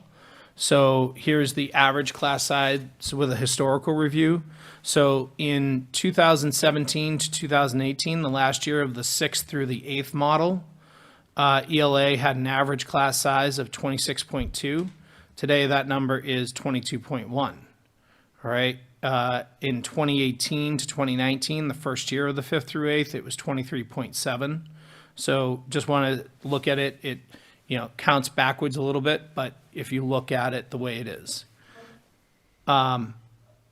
Math, again, 25.5. So the numbers in the first column you've already seen from that previous slide, but we added historical context here. In that last year of 6 through 8, about 5 students more than now for history, social studies, civics, world languages, again, reduced science, 27.7 to 22.45. Band, chorus, strings. I would say that that's just It's, well, multiple instructors, probably really good recruitment and growing the band and the chorus and the strings program. And then global applications shows a bit of an uptick from 22.3 to 23.43. So Beverly Middle School, looking here also for number of sections over 25 students. All right, so ELA across the school has 61 sections. There are 2 sections over 25 enrollments. Math, grades 5 through 8, 1 section with over 25 enrollments. Accelerated math, algebra 1 in 8th grade. There are 6 sections over 25 enrollments. History, social studies, 3 sections over 25 enrollments. But you see the total number of sections, so 30 for world languages, 3 sections over, 21.8 for our average. Science, 4 sections over, and then band, chorus, and strings has different guidelines. And global applications, out of 261, I'd say that's about 35% or so, just looking at it quickly, between 26 and 30 students. At Beverly High School, our mean class size, here we go and we also included the median here. So that number directly in the middle.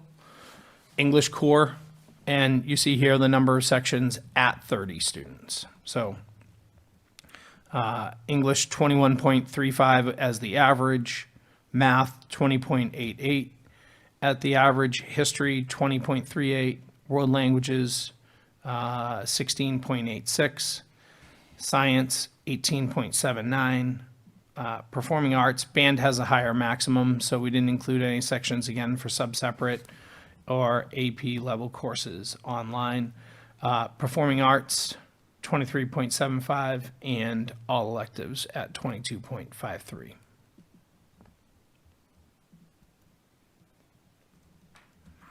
And so the breakdown of school class size, breakdown by the level of the class. So AP 30 sections, 19.26 students per. The median at 20.5.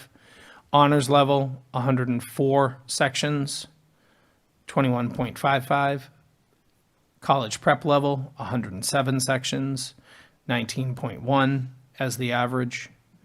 And electives, 222 sections with an average class size of 22.7. We have 50 co-taught core classes with an average class size of 21.32 students. So that's the presentation on class size. Again, this will be shared out. I have a question. Yes. Go ahead, Ms. Bisnick. I see Principal Thomas is in the back, and so maybe this question is for him. When I look at the breakdown of CP versus honors, those are about even, and AP certainly is much smaller, right? We would expect that we wouldn't have the same exact breakdown for how many children are taking AP classes, but are you at all surprised that in between the other 2 levels, they're almost the same exact number of sections? And there's a follow-up. Should we return as a district to talking about unleveling? How would you expect those sections to change?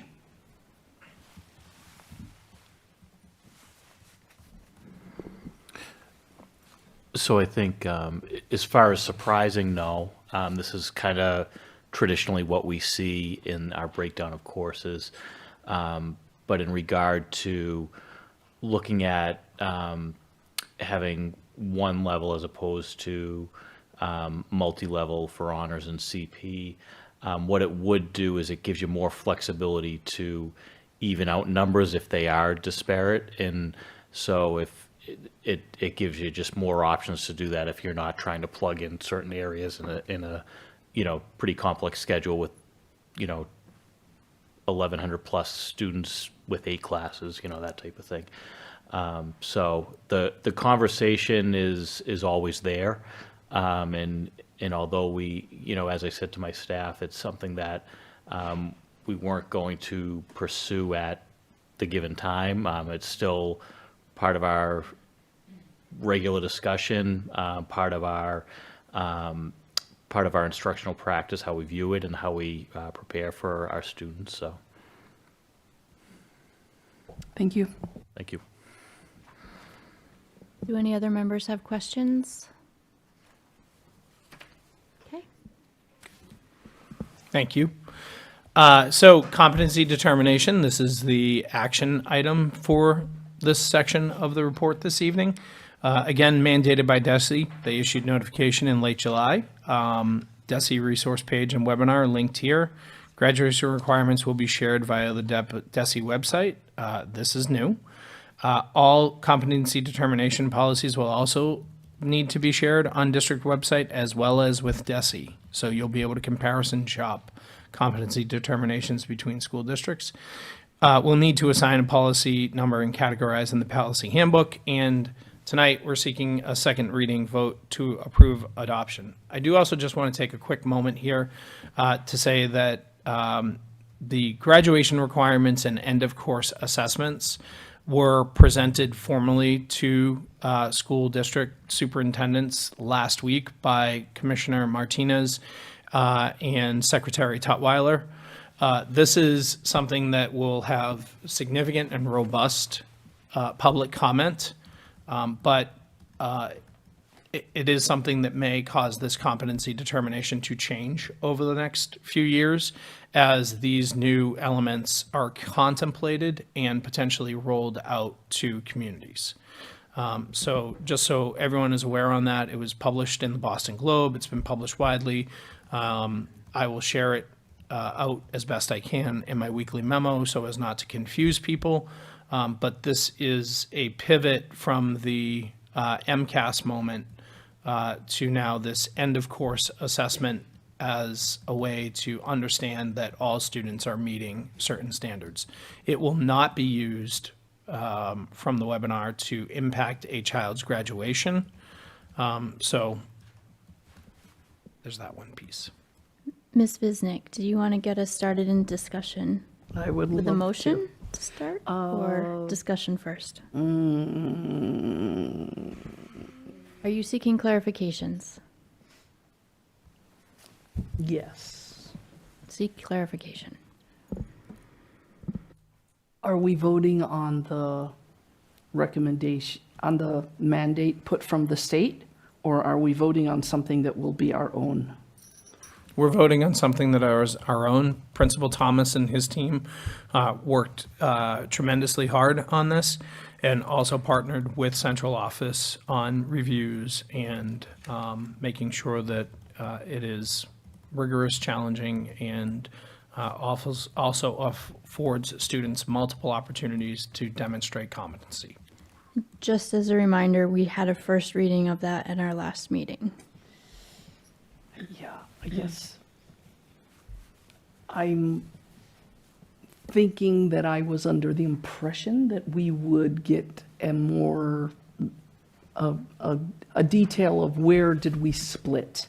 Where are we differing from the state? So the state really did not offer a model on this, if I'm remembering correctly, and offered us guidance, but it's not similar to the CTE middle school policy that came out with a model. This was really set up with guidelines and guidance for school districts to create their own. And frequently during the webinar was, talked about not make sure that you are putting forward something well worth it so that when it's compared to other school districts, it's compared well.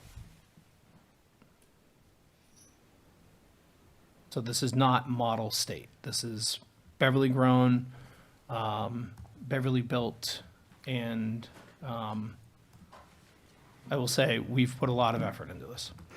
All right, so in order to continue the conversation, Ms. Abel, I would like to make a motion that we accept, we vote to accept what's being put forward. Second. Thank you. We have a motion and a second to accept the recommendation that Mr. Thomas presented to the committee in our last meeting. And now you wish to have some discussion. Yes, I do. Okay. So you said, Dr. Cushing, that you expect a lot of public input. I expect that as well, and that things might change.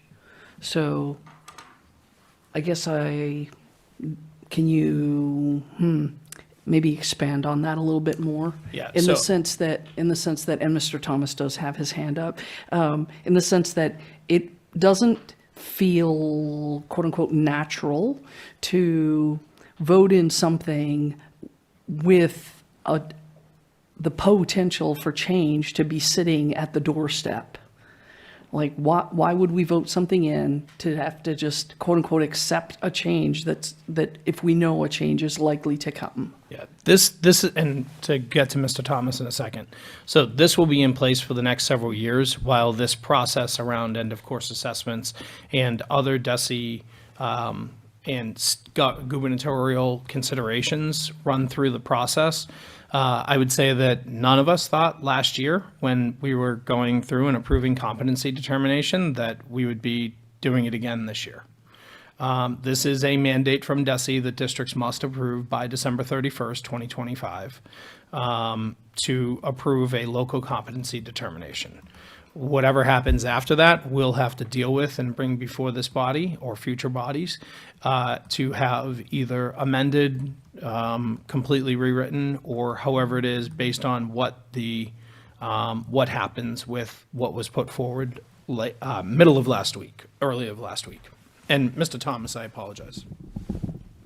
So I guess, Mr. Thomas, I'm going to apologize too, because maybe you can help me with this. Although I heard you say none of these competency items will be held against a child's graduation, the tenor, I think, in the community is not good around the fact that the vote was to remove the MCAS as a graduation requirement, and many people see these subsequent requirements as a simply swap one out, put the other one in. And so maybe, Mr. Thomas, you can speak to that, because as a person who's elected to sit here and vote on this, I'm going to tell you that a lot of people I voted to get rid of MCAS. The state voted to get rid of MCAS. So why did we vote to put you in that seat, Lorinda, and then you're going to vote yes to put something back in place that is on at least some level equivalent? It's called a rock in a hard place. It's also called a really great question, and the fact that, these mandates are put forward and districts comply. Lack of compliance in other areas can lead to a reduction in Chapter 70 funding by the tune of, 1/180th of what we are reimbursed. And even though we're a minimal aid district, that would be the power of the purse. But the reality is that this is the mandate that districts, again, answered last year, are now, again, answering this year. And without the ink even being dry, the already being released changes potentially for the future. Just want to give Mr. Thomas, did you have something you wanted to add, or I can call on Dr. McKenzie? Yeah, I think as far as the competency determination plan that we had the first reading on, it positions us well, and even though we didn't know it at the time, we're still positioned well with the with the state mandated finals, the structure of what we have there's not going to be a drastic change to that competency determination. The thing that will change is homegrown finals versus state issued finals. But as far as the structure and the path to competency determination through the finals and then alternative means, which we've built in to meet all our learners, is still a path. And so I just wanted to make sure I correct something too. The competency determination is something that a student needs to achieve a diploma. And I want to be clear on that. We're confident we've set this up to meet all of our students' needs and learning styles, to give them many opportunities to get through this, just as we had before with MCAS and finding different ways to get students support they need to get through. And so I just don't want people to mistake that this is not tied to a diploma. It certainly is. That you could have a student that meets graduation requirements, not achieve their CD, they receive a certificate of completion at that point. That would be the equivalent of, in the old way, graduation requirements not passing MCAS. So I just want to make sure there's no mix-up on that. But again, I really do feel confident, and I would not stick my neck out on this if I didn't feel that way. I do feel like we're building this in a way that allows for students to have a good, clear path in a couple different ways, different than with MCAS, where it was a test, or only a test, and then an appeal at the end, which you hoped you didn't get to that. But this is there's alternative means to get to this that we've built in, and really built it on things we already do, which I'm pleased about. And then lastly, in regard to the state mandated finals, I don't know what these will look like in time, but I do feel really strongly that the classes in question, the classes that they'll need to complete these finals, we're aligned. We work towards this stuff. We're in line with all the standards in the mass curriculum frameworks. I feel strongly that our teachers have positioned our students in a good place for this. So just wanted to say that. Thank you, Mr. Thomas. Dr. Mackenzie DeFranza. Thank you for explaining that. I hopefully you won't need to chime in again, but I just have a couple other comments. I think in general, my sense is that the real objective here is to ensure equity. So in districts that are better resourced, there's probably a little less concern about whether folks will meet the mark. I think when we look at things like the Student Opportunity Act and how that ties into other concerns, I think historically the concern has been, how do we ensure that everybody's diploma has equal value, in essence. So I do think there's some need to create a floor, if you will, so we can feel confident that people are in fact getting prepared adequately. And what I'm hoping is that in lieu of MCAS, this is a way that's a little more creative, flexible, comprehensive, and holistic. But I'm wondering if we're anticipating potential changes, what do we think that would be based on? Is there a way to assess potential harm or benefits to this practice that will create some kind of continuous improvement? Is that what we're anticipating? Or is it that the deadline is so close that we're thinking that DESE may simply just need to come back to allow for more time? Like, what would be the basis of future changes? Future changes as in, we as superintendents just don't know what these end of course assessments and other things will do. And I would agree with Mr. Thomas that we are well positioned with this competency determination to be able to meet those. But I would be derelict if I did not mention these things that are, we're all a little shocked at how fast they're coming out. And the one caveat that was nice was that those end of course assessments will not determine whether or not a student graduates. But this competency determination, I don't think we have not rushed it. We have taken due diligent time to make sure that it is done right. But we are moving towards that December 31st deadline. We've left enough runway to be able to have further conversations if needed. But we as a team are very confident in this competency determination. And I'd say proud of the rigor that we've made sure is there. Ms. Robinson, please. Mr. Thomas, I asked you last time if all of our students who are in any situation where they may not get the competency determination, you had said that you weren't sure, like that not that you weren't sure, that you were working on that. So does everybody know if they are in a situation where their diploma might look different? Are they aware of that? And are steps being taken to make sure that they can work towards something by the end of the school year? Which is really just one more quarter at this point. So I would not move forward with telling people that this competency determination plan is what we have to do until it's approved by the school committee.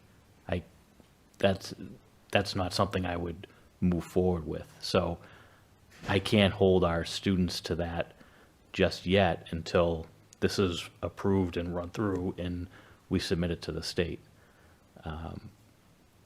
If the way we've set this up is as soon as we get the approval, we can start making sure that families are aware, that students are aware, and move forward with speed. I mean, we're ready to go. It'd be really moving out of turn without doing it before it was approved by you guys as the school committee, in my opinion. Thank you, Mr. Thomas. And I appreciate that we can't run the assessment until we've set the benchmarks, right? So we have a motion on the table to accept the recommended competency determination for Beverly High School. This is our second reading. It would be a policy added to the school committee policy, and it would be the tool by which our administrators and our building leaders evaluate our student body. Do we have any more questions, comments before I call the vote? Okay. Is the motion clear for everyone? All those in favor of adopting this policy? I'm counting 7. And no opposed. Okay. Mr. Thomas, Dr. Cushing, you have a policy. Find the letter, find the way where to insert it in our very large policy manual. Sorry. Competency.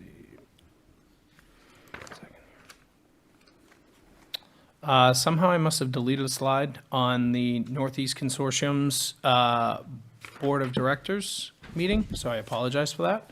That's definitely on me. So it is in the packet.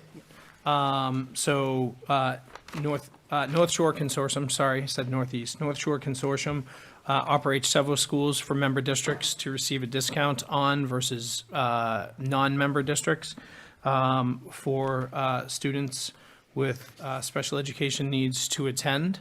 Right now, the consortium has finished a north of $12 million HVAC project on their Sawyer, old habits die hard, on their Sawyer Road facility.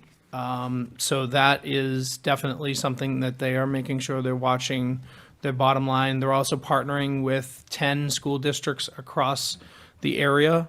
Beverly is one of these, on a transportation consortium to reduce the cost of out-of-district placement by being able to pick up multiple students when possible. That is just in its first few months, and so we're still analyzing and watching to see how we can further reduce costs while still providing services, high-quality services for our students. And those were the two big key bullets on that slide, as well as calling out and identifying the individual schools in the program that Northeast operates, Another area that they're looking at right now is, that we are looking at, I serve as a member of the board of the Northshore Collaborative, is a new home for Recovery High School.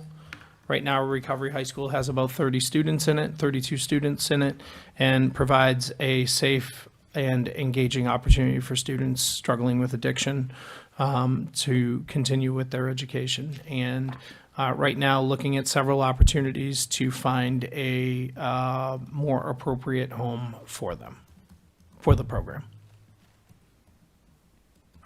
And the last thing I have for this evening is a cold weather protocol that we promulgated to our principals that I included in your packet for you.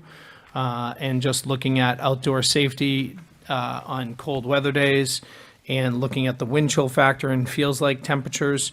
And so students should be kept indoors when temperatures fall below 20 degrees Fahrenheit, including the wind chill. So just so that parents are aware of that, and make sure you bundle your kids up. There's my presentation for this evening. Thank you, everybody. Really appreciate it. Thanks.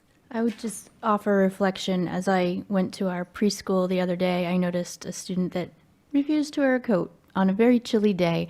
But we do, through the district, provide many opportunities, provide any student in need with the appropriate weather gear. And so if that child went out to recess, I'm sure there was an extra sweatshirt or something available if they changed their mind, because the natural consequence of not wanting to wear your coat is pretty apparent when you're outside in that chill. Okay. Thank you so much. Were there any other questions for Dr. Cushing? We will next move to the chair's report. I want to thank one of our newly elected members who will be joining the committee in January for reading our policy manual cover to cover and recognizing an opportunity that we must address. This is our first reading tonight of our policy BDEA. This talks to the subcommittees and standing committees of the Beverly Public School Committee.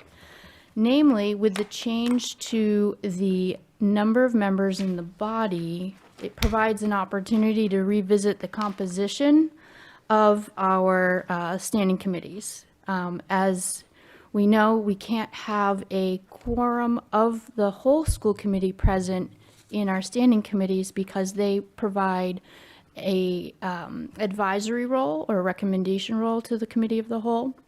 But with 9 members, it allows the opportunity for up to 4 members of the school committee to be assigned to the current 2 standing committees, which are Curriculum, Instruction, Student Life, and Finance and Facilities.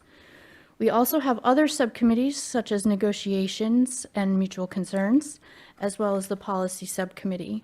So what I would like to offer as chair is a reflection on how edits could be made to our current policy to leave open the opportunity for up to 4 members to be on the standing committees and up to 3 additional members for the negotiating subcommittee, because by policy, the chair has to serve in one of those seats. I also noticed that a few of our discussed edits when we last reviewed this in February 2024 did not translate through, namely the resident advisors versus citizen advisors needed to be corrected on page 2. There was also an inconsistent sentence. The policies have the chair of the school committee making the official appointments in collaboration with the standing committee chairs that are organized during the first organizational meeting in January of the school committee. So I am offering that suggestion as well.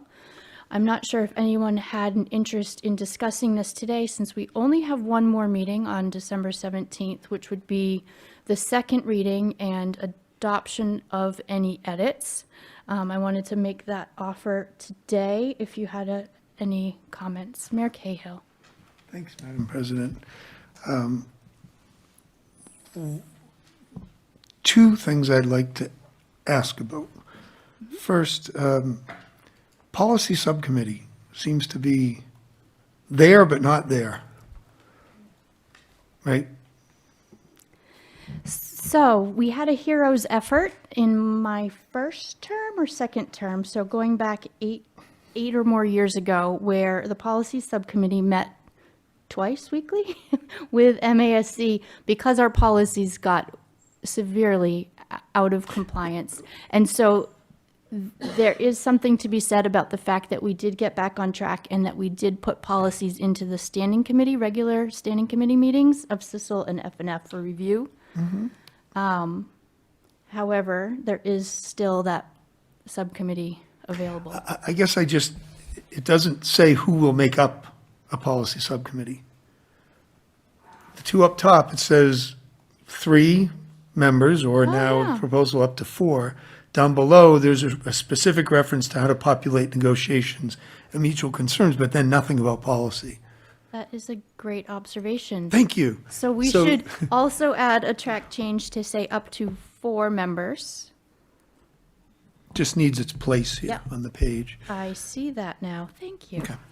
All right, yeah, that confused me a little bit. The other, I just want to ask why on this whole idea.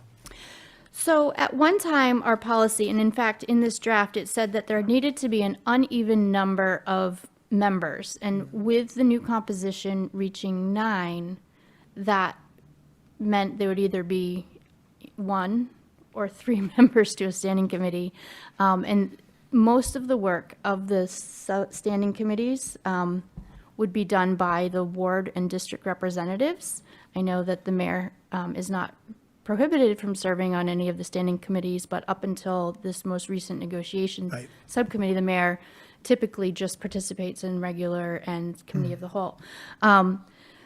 So I think limiting the number to 3 would exclude some of our district and ward members from participating in the essential work of the committee. And so that's why I was suggesting up to 4, not that all committees needed to have 4, but it gave whatever body decisions get made in January of the flexibility. I think limiting it to 3 would exclude newly elected members. Yeah. So with a school committee of 7 and the mayor typically not serving on subcommittees or committees, that meant every school committee member served on 2 typically?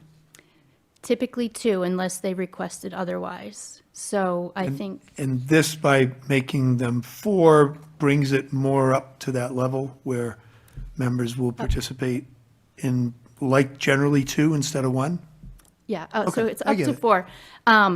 Again, generally, when the body is organized in January per the policy, the superintendent takes nominations from the floor for the chair, and then the chair is appointing the standing committee and subcommittee chairs and members. But it's generally The president? the president, yes. The composition, I think this edit just allows for up to 4 to be I get named. it. I was just doing the math. It seems that it's not inconsistent with the way things have been going in terms of how many committees for people to participate with. Okay, Right. thank you. And, Thanks. and all the elected members have different availability and or interests, and that weighs into how the committees will be appointed. Okay, thanks. Ms. Coelho, you have a question? Thank you. I understand that we want to try to put more people on to make sure people aren't excluded, but how about, we still do 3 and just divide it up between the subcommittee, all the subcommittees? My concern is having 4 people on there and 2 people are siding on one, 2 people are siding on the other, and then you have deadlock votes. So, as I was hoping to explain or articulate, the standing committees are advisory to the committee of the whole, which is 9, so it's an uneven number. And so the committee would report out to the committee that we were undecided, that we had 2 members affirmative, 2 members not. I think that the other challenge this helps to address is that as recently as last month, we needed to cancel our SISLE meeting due to a lack of quorum. By increasing it to up to 4 members, simply having 2 of the 4 members show up would give you quorum, it's 50%, and allow the meetings to continue versus at the last moment canceling on our students and resident reps who were intending to participate, as well as our administrators who prepare the agendas. So I think that was just another added bonus with the new configuration. Again, the standing committee's vote isn't final. It's a recommendation. And as we were just talking about in SISLE this evening, actually, I think prior to your arrival, people were wondering about the non-voting members voting at the table. And, you know, it's one of the courtesies we extend to students, staff, and our resident reps to allow them to also voice their opinions at the table. But by our charter, only the elected officials' votes are actually officially counted. But the standing committee chair would report out to the committee of the whole or the regular school committee those votes to say there was concern amongst our students, for instance, that this shouldn't be passed, but the elected officials voted this way. So there's a nuance to it, but the fact of the matter is the standing committee's votes matter only in that they inform the rest of the committee, because generally standing committees are able to delve into topics, get a lot more input and information and data before they come to the full body. Again, this is a first reading. I appreciate the mayor pointing out a missing definition there, and if anyone else has any changes or wishes to make alternative track changes, please bring them to next Wednesday's meeting, where I'd like to call a vote on this so that the next seated committee has the appropriate tools for its organization. Moving along, we have for second reading tonight some additional policies as we discussed last week. This is GBA, Equal Employment Opportunity, GBEA, Staff Ethics, Conflict of Interest, Staff Conduct, GBEB, and Gifts and Solicitations by Staff, GBEBC, and Personnel Records, GBJ. And in our packet, we saw where these align to MASC. The slight differences were noted in track changes. On the staff conduct, the paragraph that is highlighted is in the BPS version as it was adopted and reaffirmed on July 1st, 2023. And I can read that aloud if anyone needs a reminder. It's essential to the success of ongoing school operations and instructional programs. And the instructional programs are the following specific responsibilities which will be required of all personnel: faithfulness and promptness in attendance at work, support and enforcement of policies of the school committee and their implemented procedures and school rules in regard to students, diligence in submitting required reports promptly at the time specified, care and protection of school property, and concern for and attention to their own and school system's legal responsibilities for safety and welfare of students, including the need to ensure that students are under supervision at all times. So that was the difference that's been previously adopted by this body. In the gifts and solicitations, the superintendent had made some information available to us that raffles and games of chance, actually under state law and regulations, should not be organized by the students or employees. And so that's going to be an addition that we're voting into the policy. And let's see. I think, though, there's one more addition on the back of that page just about the school committee's responsibility to actually accept gifts. We do that in general practice to accept gifts to our district by vote of the school committee. The superintendent is allowed to accept certain donations, but gifts of cash money, I think, all need to come through this. Emma's nodding yes. Okay, and then again on personnel records, we just have a little bit of procedure in here for clarity about the presence of the superintendent or designee and the association representative being present.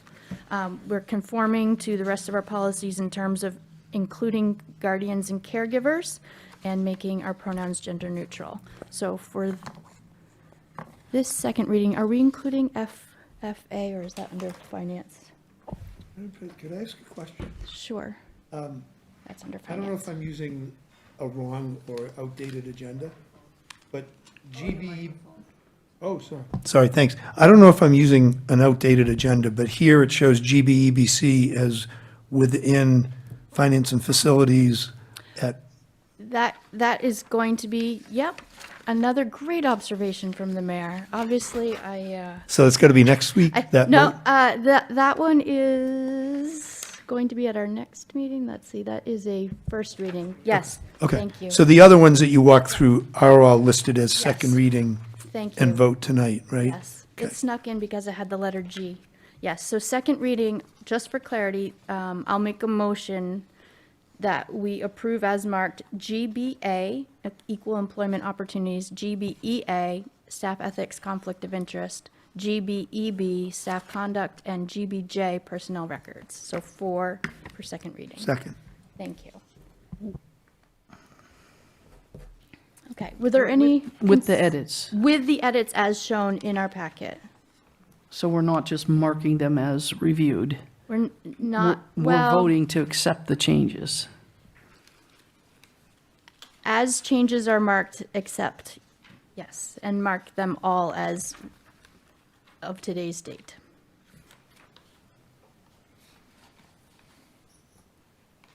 Are there any more questions or comments? All those in favor on these 4 policies? 7-0, thank you. Okay.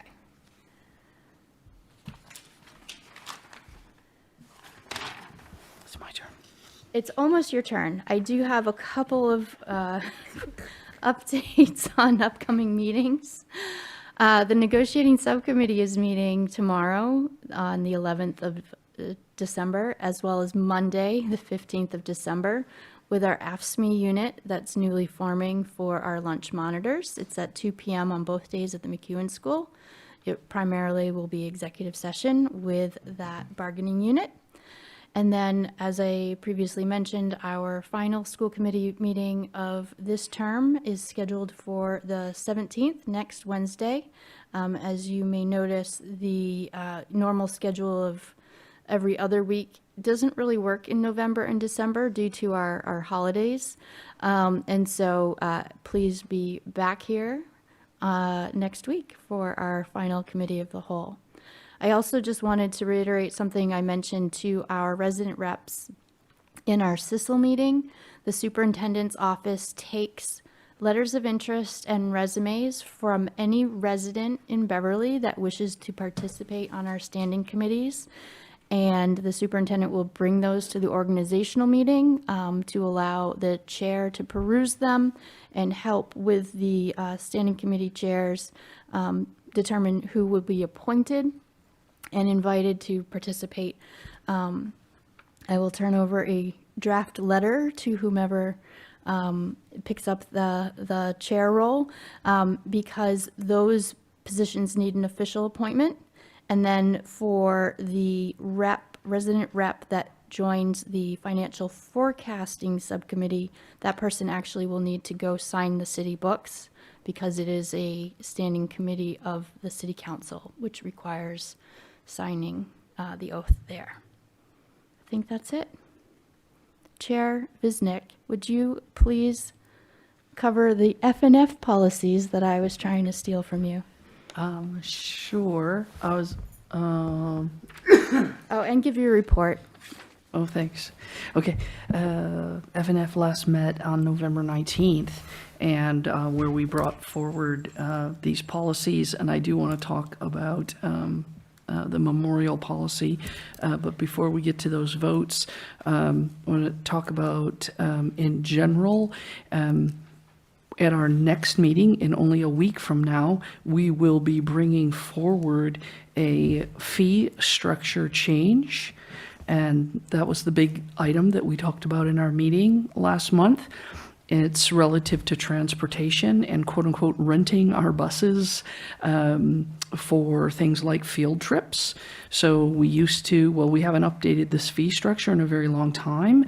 And in general, this is the time of financial forecasting, and we know that our finances do not look fantastic. So we are looking at some of our fees, and in particular, the transportation fee structure was such that if you took a field trip, you had to pay a 4-hour minimum, and a lot of field trips are less than that.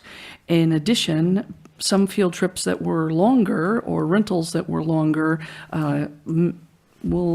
I'll give somebody some grace, interpreted the structure to say, okay, this is the maximum I have to pay, and they only paid the 4-hour thinking it was the maximum. And so we were leaving some money on the table, if you kind of think about it like that. Yeah, that'll come forward next week, and we can maybe talk about it some more. I'm looking over there at Miss Emma. Maybe I can bring the slide that you had to this meeting next week so people can understand it. Emma did also present some information that she was going to take to financial forecasting, in particular a 3% increase of COLA, 6% for health insurance, and 4.5% for out-of-district placements. I am also looking over there at you because then I heard you say that the consortium just did a whole bunch of HVAC work. So I'm wondering if that 4.5, okay, so I apologize. Let me back up a little bit. I did not go to financial forecasting for 2 of the 3 meetings, and Ms. Robinson went in my place, and I thank you for that. So I had a conflict. I needed to be on campus in class on Tuesday evenings. So I don't know, did you present 4.5, and are we confident with that number given the changes at the consortium? Yes, the 4.5 is seems pretty reasonable, Bethany. I mean, nobody has a crystal ball. Where we stand at this moment in time, given the fact that we could have move-ins through April 1, that we would be fiscally responsible for private placements, and at any point for public placements, that number feels still appropriate, still well within where we're headed. So the OSD rate increase right now is 3 and change, 3.04. And so that 4.5 gives space for things like the fact that the consortium may come in higher than the OSD rate, because OSD does not set the consortium rate, they get to set their own rate, as well as give consideration for things like new placements, substantially changed placements, as well as programs that might go for things like program restructuring that would allow them to change their fee outside of the OSD blessed increase. And of course, OSD is the Operational Services Division of our state government, which sets for private special education programs their allowable rate increase every year. Right. My big concern is the year we have the 14% increase. And so when I hear about a big capital expenditure at a given place, it makes me have like hives about that because we had the huge increase that one year. All right. So I would like to ask that next week, not only do we have this transportation fee structure change on our agenda, but maybe Ms. Robinson can bring forward something about financial forecasting. I don't know, maybe. I would like to have done that myself. I didn't go, so I don't know. Just an idea. And yes, Mr. Mayor. What groups pay us for renting our buses for field trips? You there in the back. Ms. Puglisi. So it is not many, right? It is largely fee collections from our PTOs in support of field trips for our students. It is sometimes community groups, so like the Mayor Summer Literacy Program, when we transport those students, there's a cost associated with that. If we transport BevRec during the summer, there's a cost associated with that. There is sometimes other private entities that come and, are looking to utilize our buses. It is minimal. And it's not sports. It's not sports. And so. Right. Thank you. I was just confused because we don't charge our own kids to go on field trips during the day from our own schools. The PTOs help cover those costs. We do. Sometimes we do. It's absolutely part of the fundraising.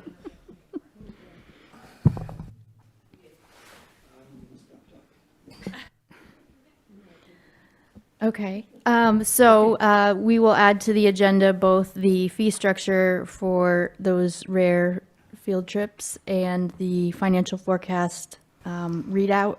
I think last night's meeting was still wordsmithing a few things, so I don't know that the official report will be available to us, but maybe, Ms. Robinson, you can give us a summary based on, or Mr. Silva, that's right, you were present, so next week.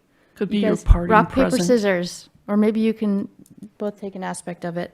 So we'll add that to the agenda, thank you. And then these two policies here, maybe we want to talk about the one that has the change, because this is a first reading tonight.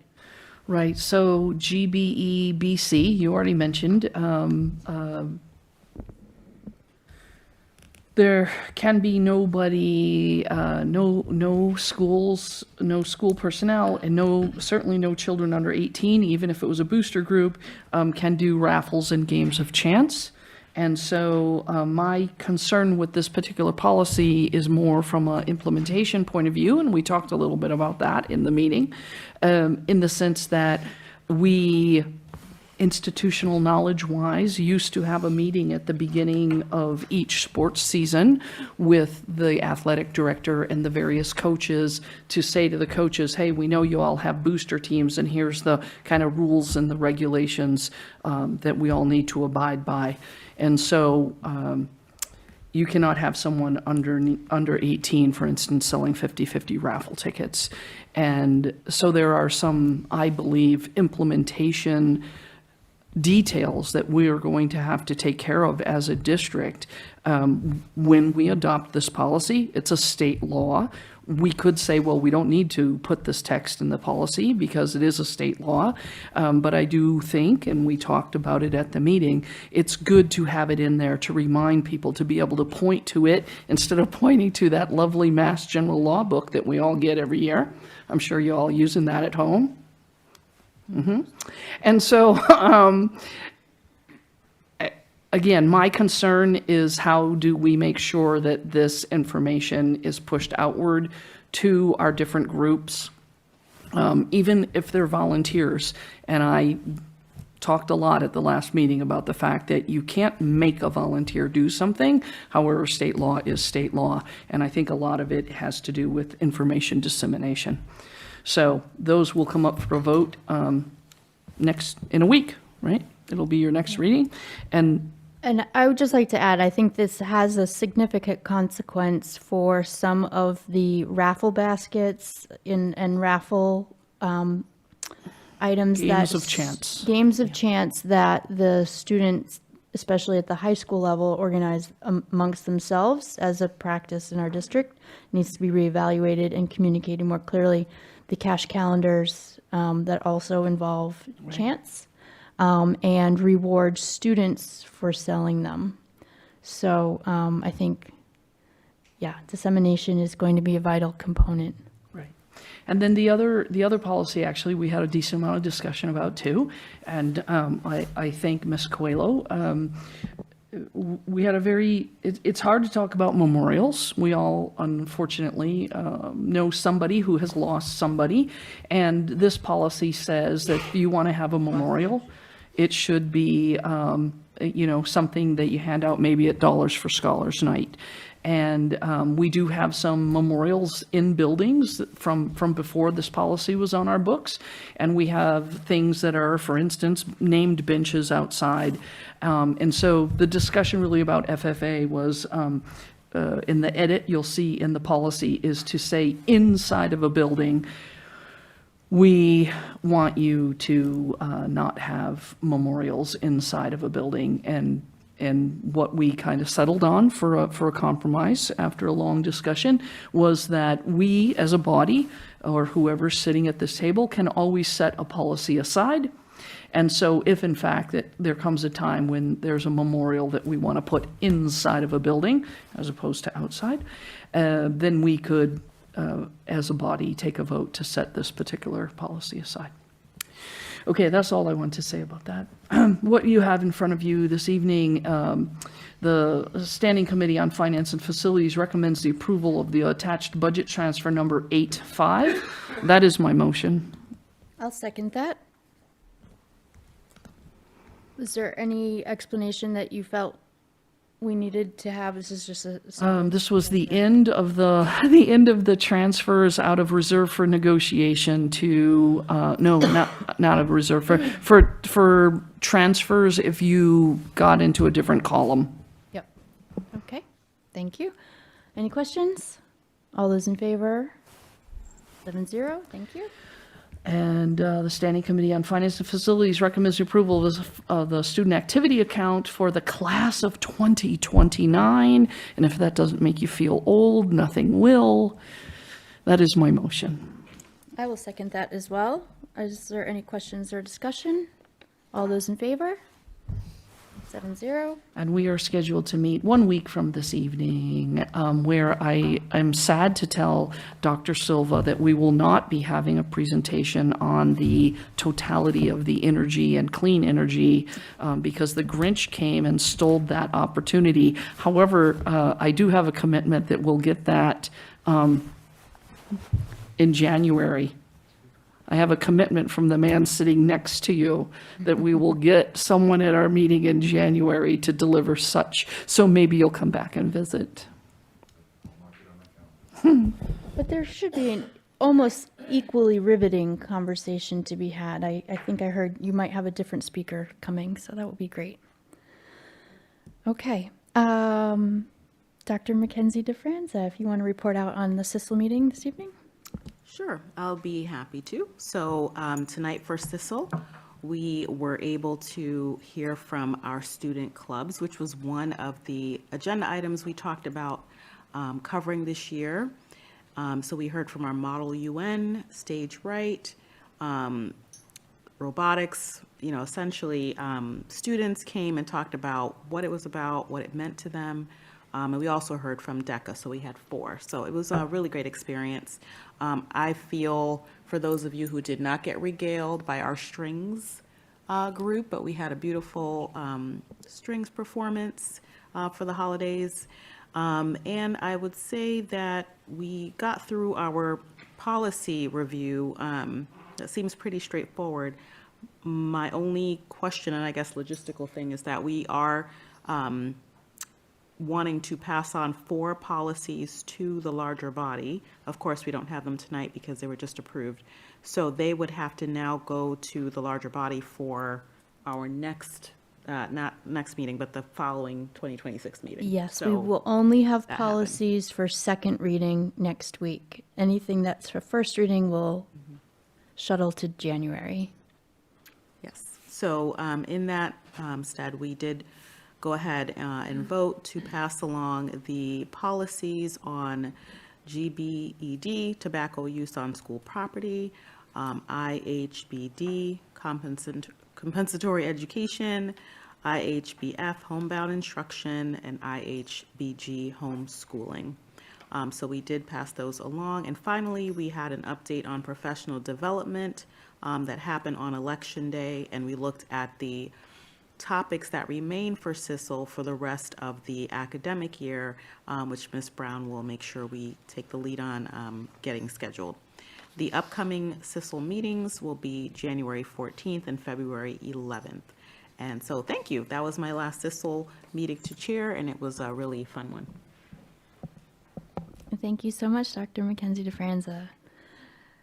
Negotiating subcommittee, as I mentioned above, we will be meeting with our AFSCME units tomorrow and Monday, and then everything will transition over to the next seated school committee. There's a few items open. Policy review subcommittee, I don't believe you've met. Okay. That will also shuttle over to the next seated committee. Next, the chair would like to ask if any members have communications that they wish to lay on the table or bring to the table. I have a few. I wanted to echo all the accolades for our stage right production of Pride and Prejudice. I was able to attend the Saturday evening program. It was fantastic. I wanted to put a call out to members of the community to invite them to a Santa breakfast hosted by DECA students as well as our Best Buddies students. That will be on Saturday from 10 to 12 a.m. 10 a.m., 12 p.m. at the cafeteria at Beverly High School. Tickets are available at the door or through advanced reservation. A lot of the elementary students received a flyer via ConnectEd. We also have concerts upcoming. The high school concert will be Tuesday evening. That will include our chorale, vocal ensemble, treble choir, band, and jazz band performances. And every once in a while, a certain special jolly old soul makes an appearance, so always fun. And then, as also mentioned during our SISLE meeting, I wanted to make people aware that tickets will be available for the Beverly Middle School musical, which I understand will be a Disney review. And the students have been putting in an incredible amount of effort, so I'm pretty confident it will be a show not to be missed. I don't know if that jogged anyone else's memory. If not, the chair will make the next motion. The chair is making a motion to vote to meet in executive session pursuant to Mass General Law, Chapter 38, Section 21A, for the following purposes, 7 and 3. Purpose 7 is to review and approve the executive session minutes from previous executive sessions. That includes November 2024, September 24, 25, October 22, 25, November 12, 2025. And for purpose 3, which is to discuss strategy with respect to and in preparation for collective bargaining with the Beverly Teachers Association, Units ABC, AFSCME Local 2894, AFSA, and any individual contracts that are currently being looked at. The discussion, if it were to be open, would have detrimental effects on the bargaining position of the committee, and we will not return to open session. That is the motion. Second. Thank you, Ms. Robinson. I will call the roll, as is required for executive session. Mayor Cahill? Yes. Kim Coelho? Yes. Ken Ann McKenzie DeFranza? Yes. Karen Robinson? Yes. Jeffrey Silva? Yes. Lorinda Visnick? Yes. Playing tricks on me. And Rachel Abel, yes. Again, the chair is restating that this committee is now moving into executive session at 9 p.m. today on December 10th, and we will not return to open session. This is pursuant to Mass General Law, Chapter 38, Section 21A, for purposes 7 and 3. Thank you so much, BevCam. Thank you for our participants in the audience, and have a great evening. We'll see you back here next week.